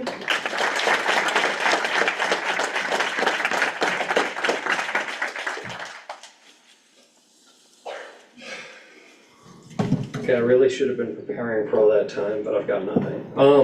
Hello all. My name is Michael May. Let me get a superhero name. Superhero secret identity name. Well, I'm bombing out here. I'm the faculty advisor for CSU YDSA, and I am a first year in the political science master's program. And I wanted to come up here today to give you guys a very brief snippet of some of the actions that would have been illegal or technically not lawful under the free speech policy that have taken place on this university.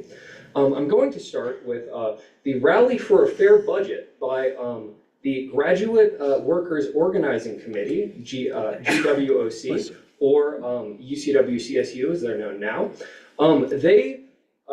During this protest during this rally in the LSC Plaza, they not only used amplified sound, but they also stood on elevated surfaces, two of which would be violations, and their speech would be considered not peaceful after this thing. I also want to note what ended up happening with this group. They ended up actually on their campaign to reduce, to remove completely graduate student fees from that graduate students had to pay yearly. They ended up winning in this campaign. I'd like to bring your attention to another action. This one was by Colorado Winds, the other labor union on our campus, or one of the other, there's three. The third labor union on our campus, specifically covering state workers, they held a rally to protest the Board of Governors meeting. This rally utilized amplified sound, and at one or two points had someone standing on an elevated surface, maybe some uneven ground as well. So I want to note that this action was taken because CSU was doing very unsubtle union busting against this organization, and after this protest of the Board of Governors, they stopped doing it so unsubtly. Now they only do subtle union busting of the State Workers Union. Those are two immediate things, just labor related, but we can go into some more stuff that's pretty recent. I'd like to draw attention to the YDSA rally that we held in February of last semester, which included amplified sound, uneven ground, and also standing on unelevated surfaces. Ultimately, after we held this campaign and after support from our allies in the People United, another student activist group, who organized a sit-in, which again violated all of those responses, we ended up winning. CSU conceded to our demands. One thing that I want to note about the CSU free speech policy, it is intended to neutralize strategies that student organizers have utilized to get the university to capitulate. Right now, they don't want us winning. But we still have an opportunity to remove this policy before it goes back into effect on November 18th. So this is a little call to action, but do whatever you can, within legal bounds. All right, thank you very much, everybody.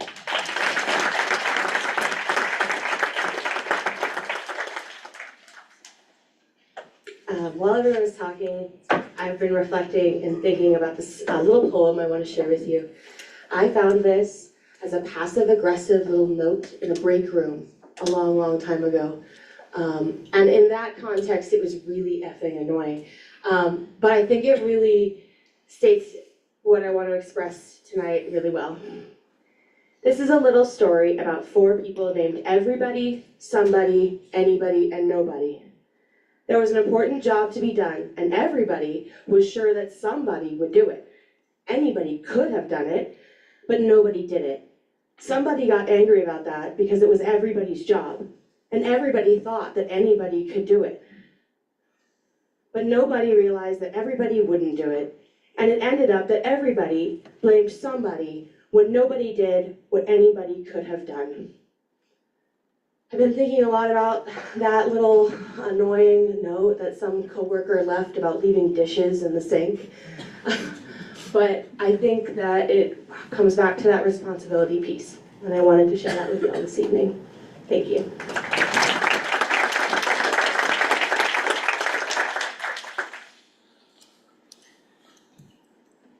Ooh, this is kind of scary. Hi everybody, my name is Cassidy Mendoza. I am the Native American Cultural Center Senator. I want to say thank you to everybody who showed up, who continuously shows up. It really means the world to us. It really means the world to our community to see that you guys care, to see that you guys are willing to put yourselves front and center to state what you care about. And I really think that's special. You guys show a lot of passion each and every time, and I think that's really amazing.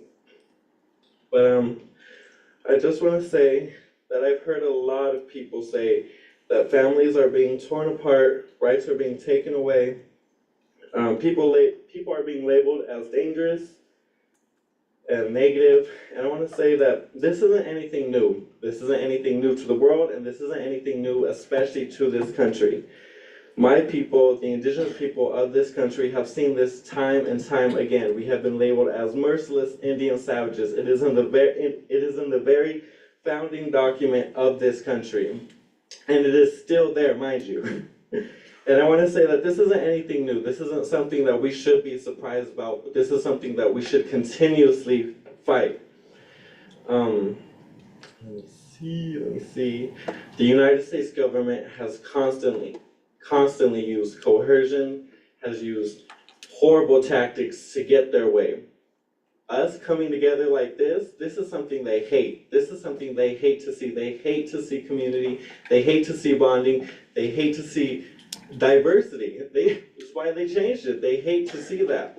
And so when we come together, we show them that we're not afraid. We're not afraid to come up here and put ourselves on the line. We're not afraid to use our voices, because in my culture, our traditions were passed down orally. That is something they can't take away from us. Our oral traditions held our history, held our family, held everything we knew. So don't let anybody, any government, any administration, any amount of money scare you away from using your voice, because that is something they can never take away from you. You have the ability to make sound, to make a difference, whether it's in one person or 1,000, and it shouldn't matter. If you can make change and if you can help somebody for the better, then I assure you that is something worth doing. Let's see. I also want to urge everybody in here to tell your friends to go to each of the CRCs, to Pride, to BAG, to APAC, to NAC, to all of them.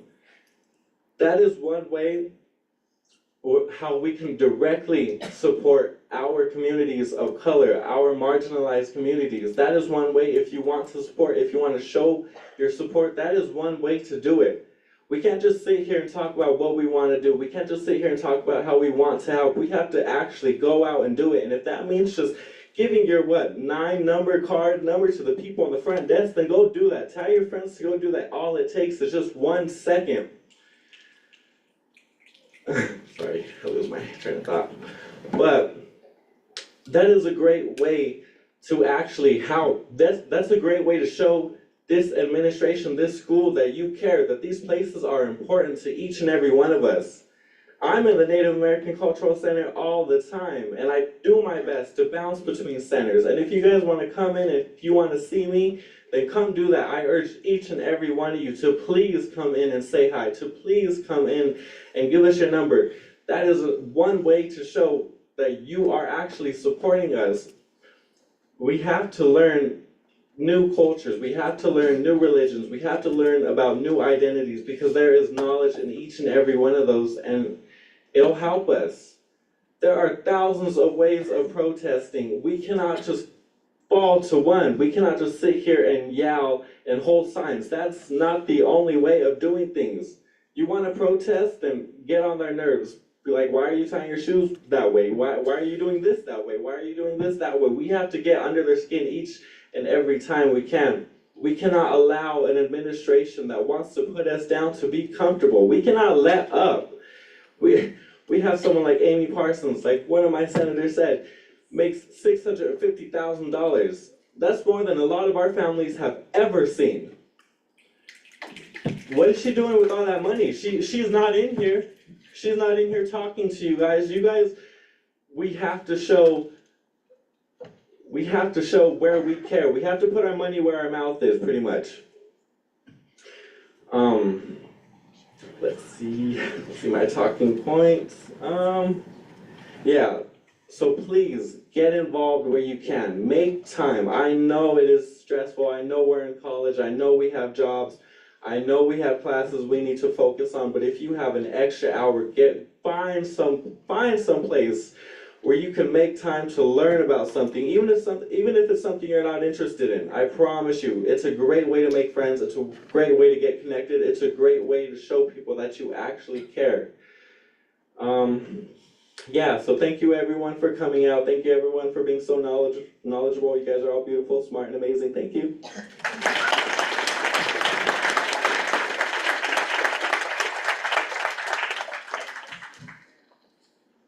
Hi friends, I just want to thank everyone for coming out here tonight and acknowledge the power that is in this room, the beauty that is in this room, just the sheer amount of people in this room, the presence, it's beautiful and it's powerful, and this is the type of community that scared people for this longest, that scare people still today, and I mean they should be scared.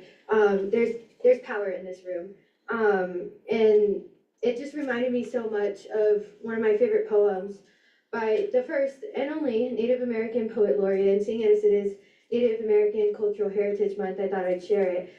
She was the 23rd poet laureate, 23 poet laureates, and only one of them in 2019 was Native American. I find it disgraceful that it took 23 people to get there.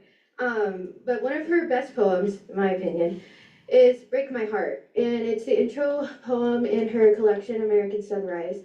And the energy in this room models exactly what's there. So I'll read it real quick, not to take too much time. There are always flowers, love cries, or blood. Someone is always leaving by exile, death, or heartbreak. The heart is a fist. It pockets prayer or holds rage. It's a timekeeper, music maker, or backstreet truth teller. Baby, baby, baby, you can't say what's been said before, though even words are a creature of habit. You cannot force poetry with a ruler or jail it at a desk. Mystery is blind but wills you to untie the cloth in eternity. Police with their guns cannot enter here to move us off our lands. History will always find you and wrap you in its 1,000 arms. Someone will lift from the earth without wings. Another will fall from the sky through the knots of a tree. Chaos is primordial.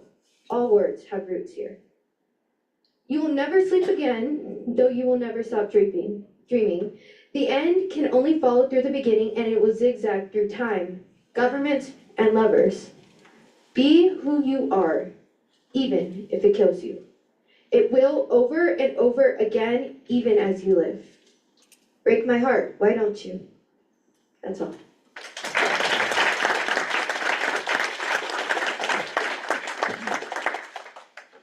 Thank you with that. Is there anyone else from the gallery that at this time wishes to speak? I wish to remove the submit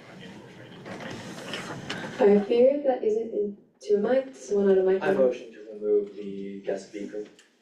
Is there any dissent? Awesome. With that.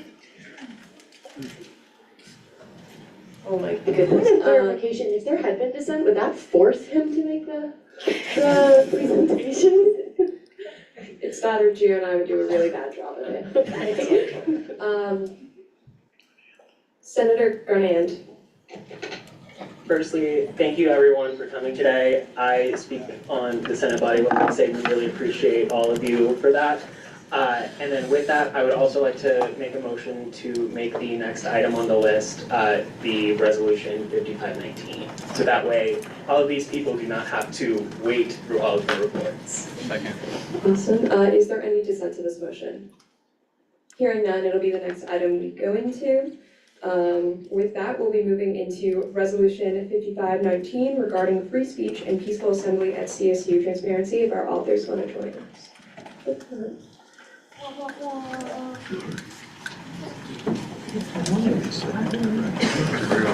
you get my message? Yeah, that's all just pulled out.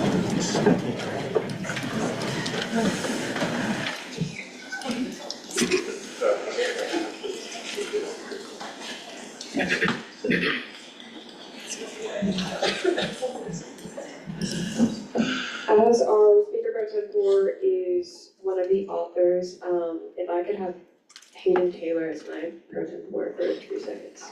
Throwback. Wow. Back on this side of the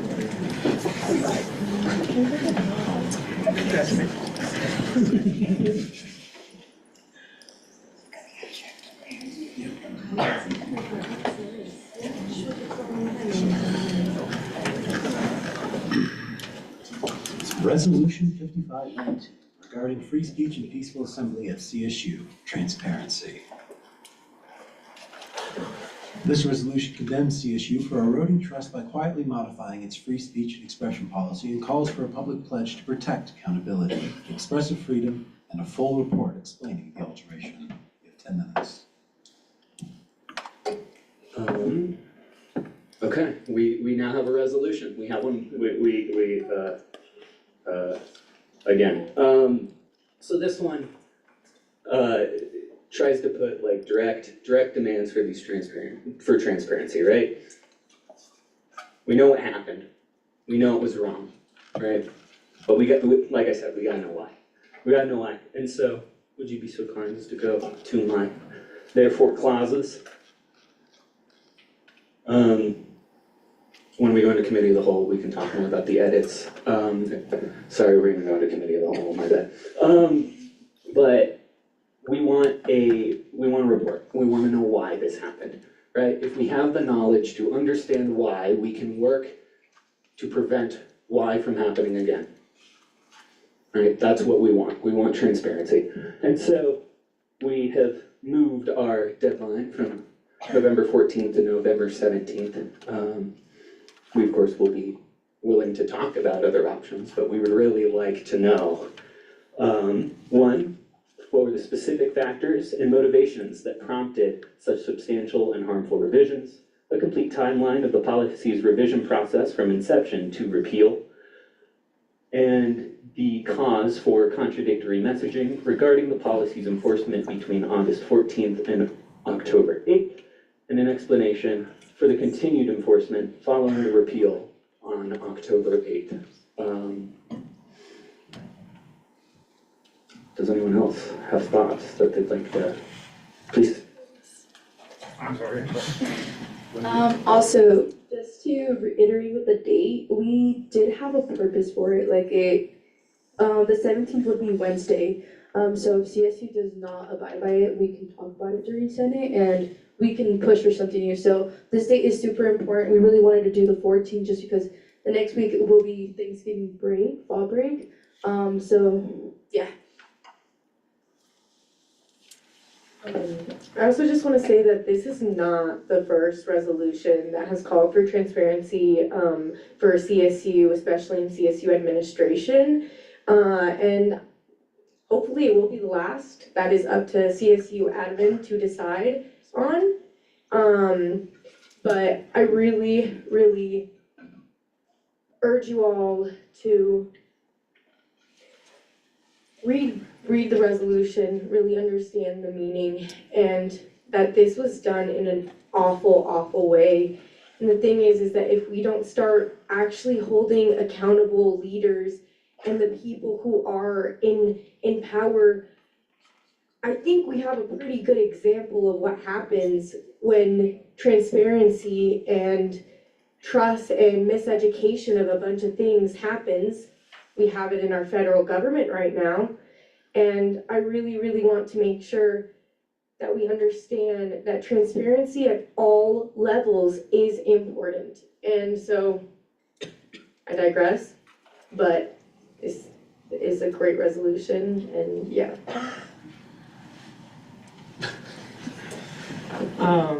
Hi everyone.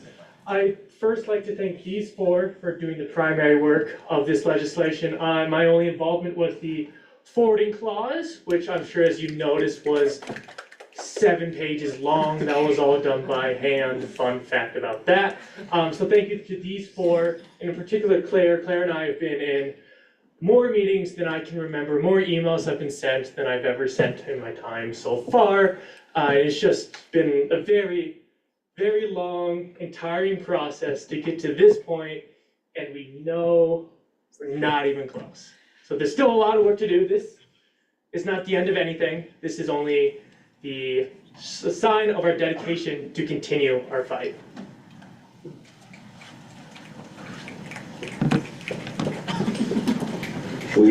We're done. First raised placard, we'll be starting Q&A by the time oh my god.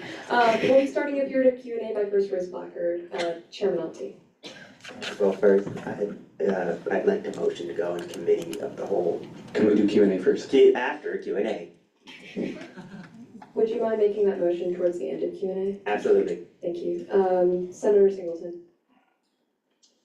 Ooh, so, I'm very hopeful that, when this is passed, possibly reinforcement,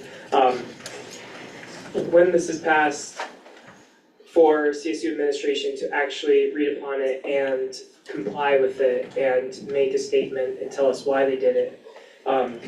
However, if they do not do that, what is in our power to uphold CSU administration to actually read this and comply to it? And if we don't have that kind of power, what would be our next step?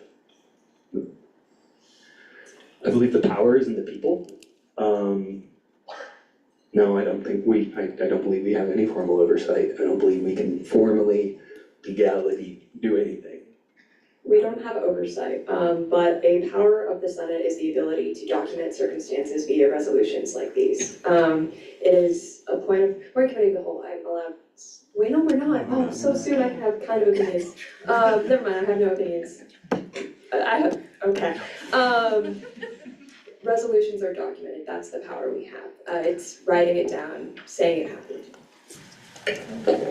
It's documented, which is really, really helpful to be able to like actually go back and be like, hey, so you haven't been transparent and you still haven't, and you keep saying that you were the Democratic University and all of these things.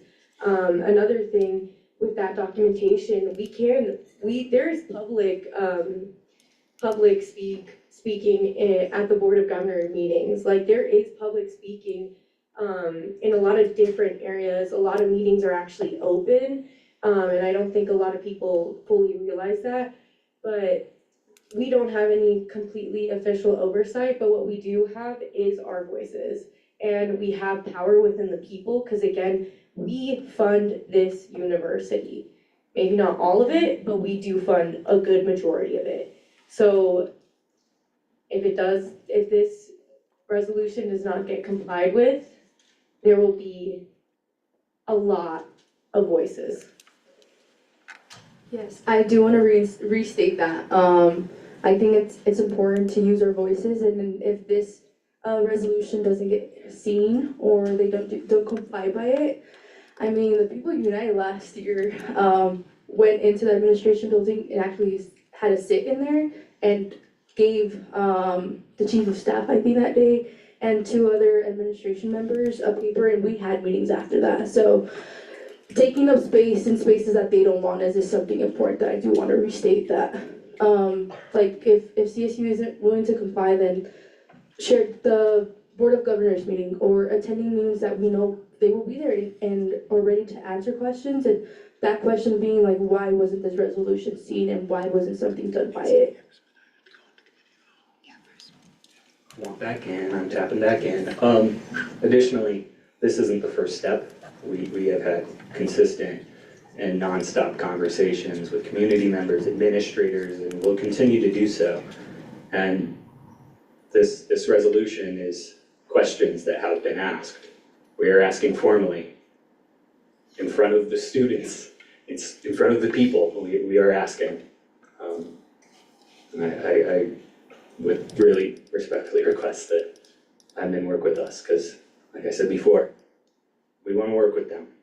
We want to be on their side, and we want them to be on our side. So we're gonna keep putting out goodwill. That's what we want. We want goodwill. Sweet, all right, well, thank you, I yield. Thank you. Senator Emeritus Jennings. Okay, my first question, I have some ideas of how to move forward, since this isn't the first time that we've asked for transparency and not gotten it. Would you guys all be down to sit down and have a meeting? I'd like to do a consultation. Sure. Okay, amazing. My next question is more of a point of clarification, well, I should know. I need a point of clarification. Do we need to go, is there a specific reason why we're going into the committee of the whole? Edits. There are tons of edits. I intend to expedite. Okay. Then that answers my question. I yield. Thank you. Senator Grenier. Okay, I have too many options here with microphones now. But anyway, I just had a specific question. In the final therefore clause before the forwarding clause, you specify one, an exhaustive list of the specific factors and motivations that prompted the creation of the revised policy. I'm interested in how you are defining exhaustive, in every single possible or explicitly in the ones the university is willing to share? Certainly more than the university, It's not that I want them to share more than they are willing to share, it's that I want them to be honest. You know, exhaustive is a lot, right? It's because I am hopeful for honesty, not for Wikipedia said so over here about something, and I think that's important. But exhaustive is hyperbole for honest. Does that make sense? Okay, follow-up question. Yes. Given the university's fairly, I feel like, solid reputation of electing to not provide that kind of information, what kind of measures have you guys looked at taking if the university accepts this besides that specific point? I know that this university has historically not been driven towards transparency, but the honest answer is that we have to start somewhere, right? We have to have these asks because then there will never be answers. And so, say they don't respond to us, say they don't hear out what we have to say, like the other authors have kind of spoken on just a few moments ago. That is a bigger issue. That means that there is an administration who is quite honestly disrespecting their student body government who they created. You know, they created this body to serve as a representation for the student body. And so if they ignore what we have to say, if they ignore all these therefore clauses, if they don't strive unilaterally for transparency about what happened in a process that harmed many students, that impacted many students, staff, faculty, community members, then I think we need to question this administration's intentions entirely. I think that right now, as we've said many times, we want to meet them halfway. We want to work with the administration because when authoritarianism is at the front door, we can't be infighting, right? We have to be Colorado State University. We can't be ASCSU versus CSU. And so when that day comes, we hope the administration will work with us. We hope the administration will hear what we have to say, will respect this resolution that you all hopefully pass. And when that day passes, and if they don't have these therefore clauses answered for us, then I think we have a bigger problem in our hands, frankly. Thank you. I yield. I would actually like to add one thing. So you said specifically number one, it'd be quite interesting if they were not honest with number one, just because they're still revising the policy. Amy Parsons has stated multiple times, I have heard it, and I'm sure it's on recording somewhere, that the policy is still getting revised. So why is it getting revised? What prompted the first time, but it's still getting revised, why? It's not just about the first time that they did it and what prompted it. It's the fact also that they're still revising it, they're still planning on to, and quite frankly, we're gonna be leaving on Christmas break very soon. And if this policy is still being revised then, and then it gets implemented again then like Ben said, we will have a lot bigger problem on our hands. But that's why I think that they should do it. If they don't, I will state, there are escalatory behaviors that we can, and escalatory positions that we can take and postures that we can assume, but we don't want to. That would suck. That would suck not for us, but for everybody. And so taking those escalatory postures, we even after this, if they don't need it, we can take them. We sure don't want to. Thank you. I yield to the chair again. Thank you. Associate Senator Long. What would make this policy different? What would make this policy different than any past policies involving transparency? Okay, before you answer that, I need a motion for more time, Chairman Alty. Motion to add 5 minutes onto the Q&A period. Is there any dissent to this motion?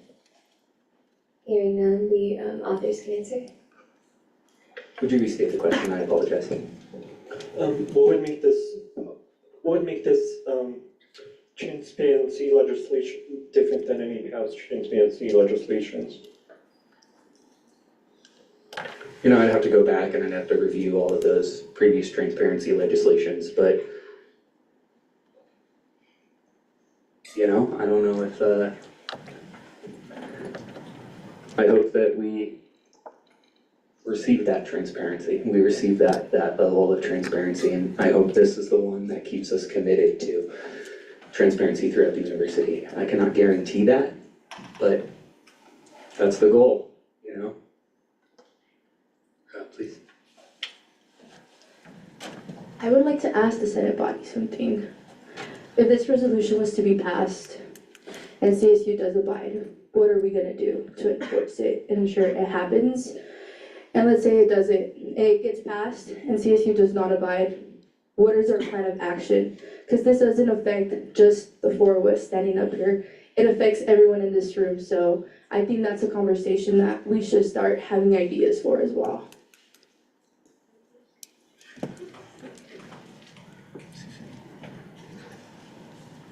Do you yield? Yes, I yield. Awesome. Chairman Alty. Oh, one thing, we have to expedite first before we can go to big vote. I got texted. Austin Kuya. All right, first, I have 2 motions to make. Motion 1, expedite this piece of legislation. Okay, we'll vote on whether or not we expedite this piece of legislation via voice vote. Via voice vote, all those in favor of expediting, please say aye. Aye. All those opposed say nay. Any abstentions? Looks like we're expediting. With that, do you want to make your next motion? My next motion is to enter committee of the whole. Is there any dissent to this motion? Hearing none, we are now in a period of committee of the whole. Just a reminder for any of our new folks / kind of myself, the way committee of the whole functions is essentially we're one big committee. There will still be a speakers list, mostly so that I don't get confused. But you're allowed to have opinions, you're allowed to ask questions, you're allowed to make amendments. For this particular instance, we're gonna start with the edits already curated. But with that, we are now in a period of committee of the whole.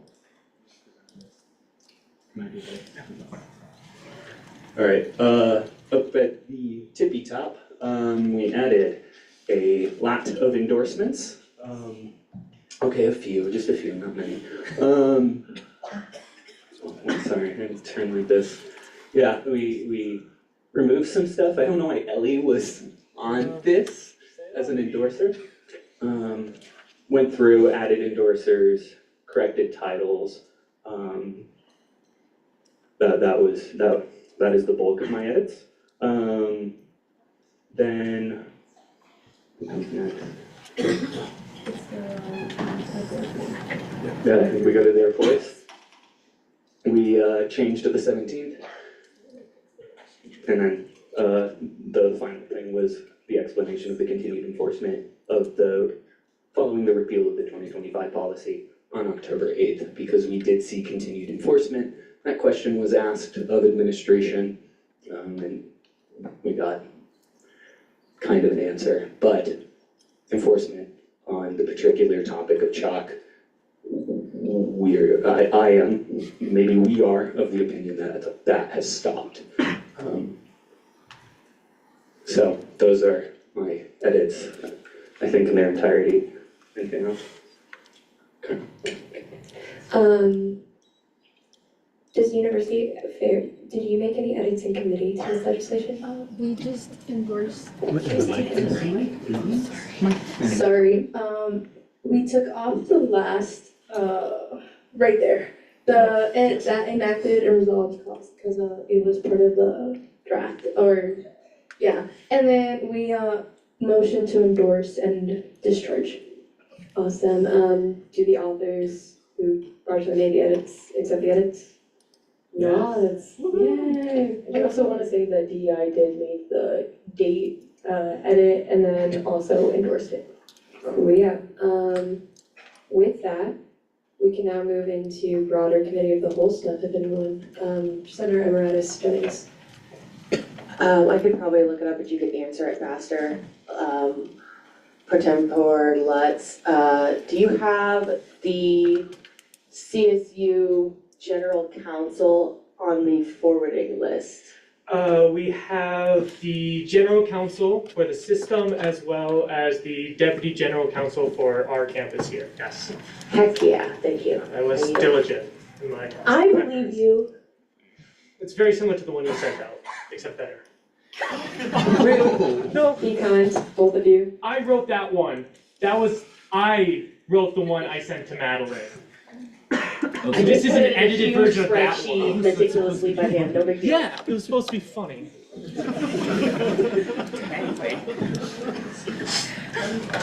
With that, does anyone else wish to make, oh my goodness. That's my bad, Senator Leggett, Definitely not known me since freshman, like. my bad. It's okay. I did want to make one edit. I did want this resolution to be forwarded to the Dean of Veterinary Medicine and Biomedical Sciences, Dr. Sue Vanderwood. I don't know how to pronounce it. She's on there. Every dean, every dean, every assistant dean, every department head, entirety of the Board of Governors, most people within the Student Affairs Office, most people on everyone on the President's, most people on the President's Cabinet, all of the leaders of the Shared Governance Councils, the people I could find in OIE, every ASCSU official or paid official,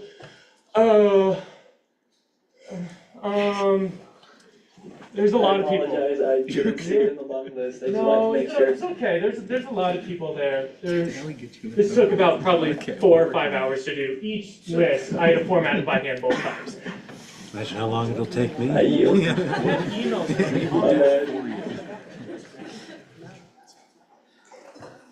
Senator Corey. Thank you. I want to commend the drafters of this legislation. Excellent job.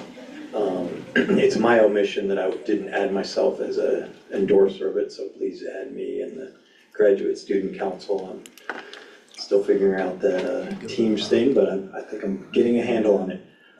My question is this, and I know you've done a lot of work and a lot of background work on this, and you mentioned FIRE, the Foundation for Individual Rights and Education. They're quite an excellent organization with lawyers and that sort of thing. And I'm just wondering, and this goes to some of the other questions, if CSU just ignores us and blows us up, we've got the Freedom of Information Act, we've got the Colorado Open Records Act. Those are two potent statutory provisions that we can get information from the government. CSU is the government, it's a government entity. So I'm just wondering if there's been any communication with FIRE and if we should maintain that communication, add FIRE to the list of those who are receiving a copy of this when it passes. And I just think that's an option we want to keep in our pocket. And I do commend the author of the bill that, we don't want to threaten lawsuits right away. Like, that's just not that's not the way we are. We're CSU, we work together first. So I'm not thinking we should put that in the bill, but I think we should talk about it, and just interested in how you guys have talked about that. Yeah, I will say that is under consistent consideration. All of the points that you've brought up, without saying too much. I apologize. Oh, don't apologize. I don't mean to put you on the spot. Sometimes, a hammer, a ram, a battering ram can be a potent tool for opening up government. That is true. Yes. Thank you. I yield. Thank you.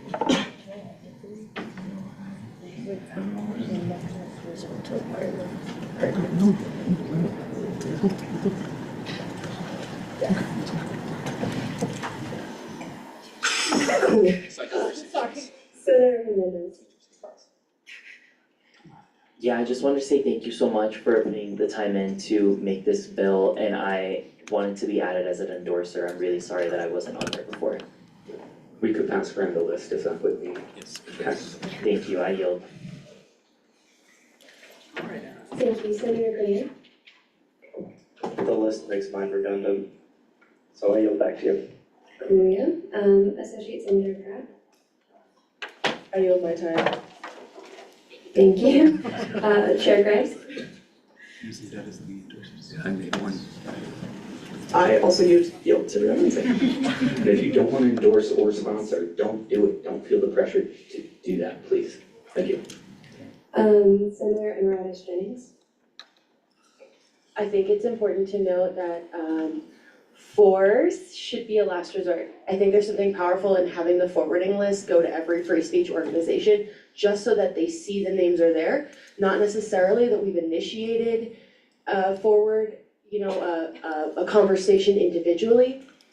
This will be, if passed and signed, will be public record. If you don't send it to them, I will.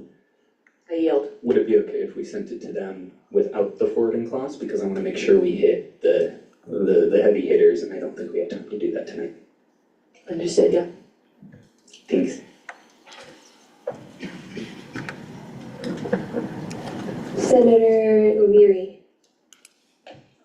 Can I motion to take a quick break for everyone to fill out the list so that we can have a, yeah, but if we don't have any more speakers. I would entertain a motion to exit committee of the whole and then an additional motion to enter a period of recess. Oh my gosh, Senator McCann. I motion exactly that. I Is there- motion to leave committee of the whole and, what did you say? Can we do one motion at a time? Is that Okay, that one first. Okay. Is there any dissent to leaving committee of the whole? Hearing none, we're out of committee of the whole. I yield my. Senator Jones. I motion to take like a 10-minute recess. Is there any dissent to this motion? Hearing dissent, do you want to amend your motion to maybe be the last one?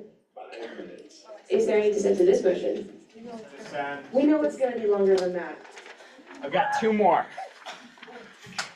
Okay, hearing dissent, we'll go ahead and vote whether or not we have a 5-minute recess by voice. All those in favor say aye. Aye. All those opposed say nay. That is division. We'll go ahead and do this by placard. All of those in favor, please raise your placard. This is procedural, so associates can vote. You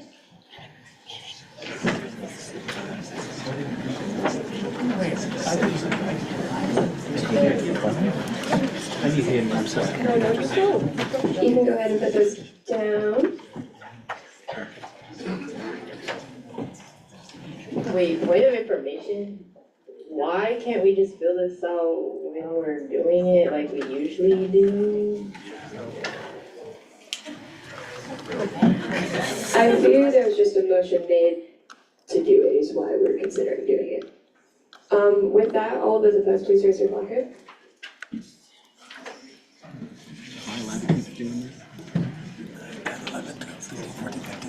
Okay, so not a majority. No way. What was your count? Like 7. If we include them. You can go ahead and put those down. Any abstentions, please raise your placard.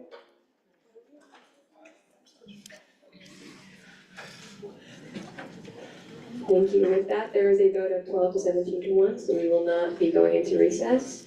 I have a point of it quick. Would it be possible for people to fill it out when we put them on after?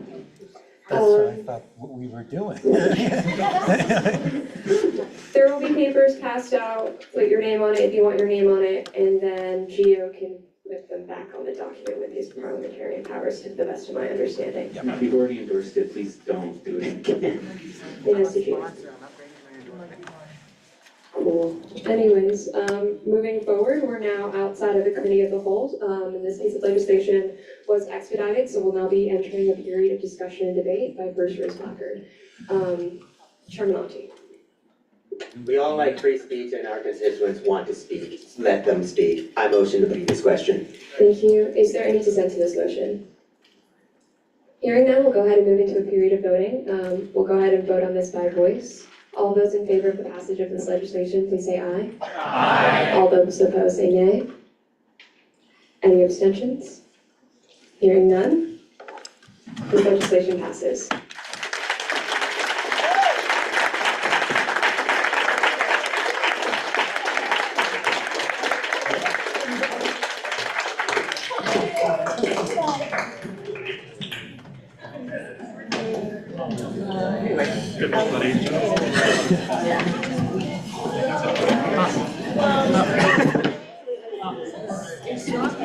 Okay.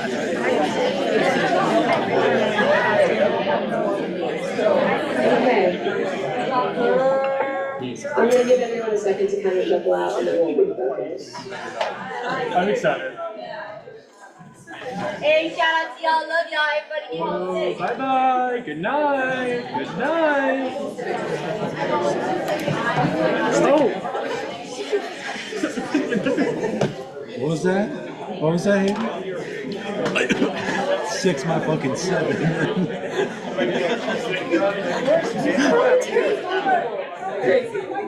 I think everyone's gone in some form. Is this Hello, motion to take a 1-minute break. There has been a motion for a 1-minute recess. Is there any dissent to this motion? 60 seconds. Does anyone want to dissent to 6? Okay, with that, we have a... Dissent, we have a dissent. Okay, Senator Singleton? I motion for a 2-minute recess. I would entertain... Recess. Okay, is there any dissent to a 5-minute recess? Hearing none. Adjourn! Oh my God. Ellie, we can't adjourn. We can adjourn. We can fully adjourn. We're done. Yeah. Listen, I'm gonna tell Hottie that I That's why we have the teams. That's why we have the teams. I'm here. I have got to take. How are you? I'm sleep deprived. I want to go to sleep. What's up? It was Of course, but hopefully we'll adjourn after this week. Is my current hope for a long time. Oh yeah. Yeah, would be ideal. Would be very ideal, I think. It's almost 3 hours.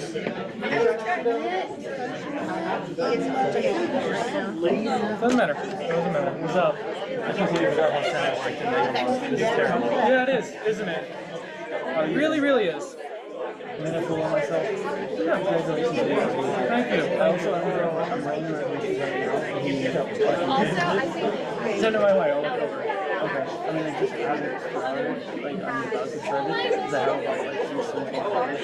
Quick. Yeah. I just wanted to bring it up. It's a resolution about so we used to cover $3,000 with dental expenses for a year, for student insurance. Right. They dropped it down to $1,000 and added right. Okay. It's gonna be about that. And I don't really know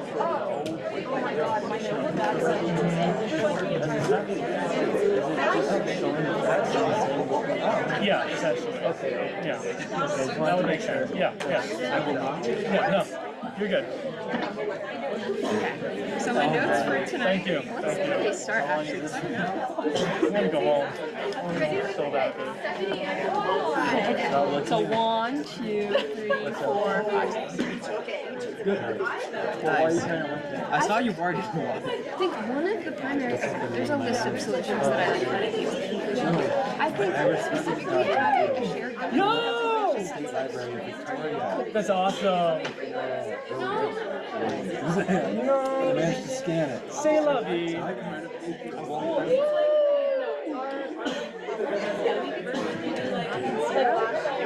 That's insane. Well, you told me not to. You're suing. Ellie wanted to, but Ellie was all about it. So I got to do anything I wanted to. I'm taking by GM. Oh no, you get to add anyone to the list. No, I don't want it.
Senator Taylor, I motion to adjourn. is there any dissent? Hearing none, we adjourn. Okay, I'm going on about my resolution. Bye, everyone. Wow. Really? I'm fucking No, just. I don't know what you mean. I don't know anything. I've done one thing. I do feel bad.